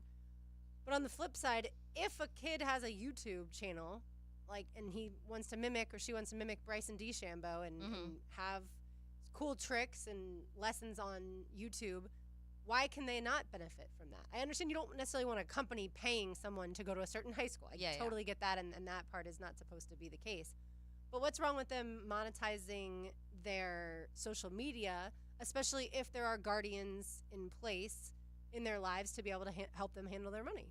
I think the biggest thing is that teachers don't get paid much, and that's going to be a lot of people's focus. Is we're losing teachers, we can't pay teachers. Teachers have to buy their own art supplies, and things like that for it, and you're going to pay students get money now, and potentially could be making more than teachers if if things lay out certain ways. So I think that for most people is the thing that sticks out the most, just because for so long they've been shouting like, pay your teachers, pay your coaches, the high school coaches, because there's a lot of times, and like the things that teachers do are incredible, and they have your kids for 8 hours a day, and so much of your life and life lessons come from school, honestly, because you're home in the morning, and then you're not home until at night when you do homework, eat dinner, and go to bed. And so there's such a big part of the kid's life. So to me, I think that's the main thing that sticks out for a lot of people. And I think obviously too, when it comes to like, why does a 13-year-old kid need money? That's a lot of the argument that I'm seeing. It'll be interesting how everything plays out. How much, is this going to be the kids are getting like Chick-fil-A gift cards, just to be like, hey, here's a gift card. We're not giving you $1,000. We're giving you gift cards that you go do this, because you obviously don't want to give money to kids either and then go use that on things that they should not be using it on, which will happen. And so then kids start getting in trouble because whatever the case may be, whatever they're buying, and then it turns into legal issues. And so it's a fine line. It's the same to me with college football, and this almost the same conversations, but at a whole other level, because it is 14, like if it's high school, obviously like 14 to 18-year-olds that are obviously having to make these decisions with parents too. So it's a very touchy subject, but I completely get people being upset about it. I do too. The one thing I'll say to play devil's advocate is coaches, teachers have always had the opportunity to earn money in addition to their salaries. So if they can teach kids, high school athletes, college athletes, something via social media, and they can monetize that, they were always welcome to do that. Mm-hmm. So that's the argument that I would make. Do I think that we're going to start seeing 17-year-olds making millions of dollars because they're good at sports? Not very likely, maybe in certain cases. But if you have an athlete who, with the help of their parents, can negotiate a deal with a third-party company that wants to pay them, then hopefully just parameters are set in place that the kid doesn't have access to the money right away, or if they have access to it, people are watching closely what they're spending it on. And so I'm not against that. Do I think that I should have been paid to play soccer at Bishop Kenny? Absolutely not. Yeah. Absolutely not. But that's not to say that if I had been someone who was able to utilize Instagram, Twitter, Facebook, what have you, and create enough of a following for certain tricks that I could do or something like that, that why wouldn't I be able to profit off of that if I'm the one doing it all? Yeah, and it's just it's already clunky in college football, so I just don't know exactly how they are going to make this work without having a ton of issues, just because I think that now also you're paying you have a team, a team of whatever, 50, however many guys, and 2 of them are getting paid. What does that start doing to your football team? Because these aren't kids who now they're still learning. Their brains are still developing. There's all of these things. There's going to be a ton of jealousy. There's going to be people that just the level of the age is what bothers me, I think, because they're still in such a learning phase of life and trying to understand everything. And then now adding something like this to where it adds a whole other level of jealousy and issues on the football team. And what does this affect? And then does it turn into a thing where it's like, hey, I've heard this high school gets players gets their players paid, but our high school doesn't, so I'm going to leave and go play for them. I just see it getting messy. Yeah, the maturity that we have in our 30s, 40s, and beyond of being able to handle someone making more money than us is totally different than when we're teenagers and things like that. All right, that's going to do it for us today. Of course, don't go anywhere. XL Primetime is going to come up next. But, of course, we've got to do our takeaways first. Now the cool down with Donovan Air, Electric and Plumbing, keeping Jack's cool since '87. My biggest takeaway, Taylor, Tyson Campbell ranked 29th in the PFF rankings. He's got to improve that. Yes, Tyson Campbell improvement, and the opposite of who's going to be across from Tyson Campbell, and what if they can play to the level of Darius Williams. But I think my takeaway today too is that I do believe that the Jags need to get a contract done with Trevor before we see this Jordan Love and Tua get paid, because I do think that will alter things dramatically for what Trevor gets and what the whole outline of it looks like. So I say get ahead of it, be the first and not the last for one time. Sounds good. That's going to do it for us. For me, O'Brien, for Taylor Dahl, for RJ Saunders, I'm Lauren Brooks. These heels are made for talking. We will talk to you tomorrow. One of these days.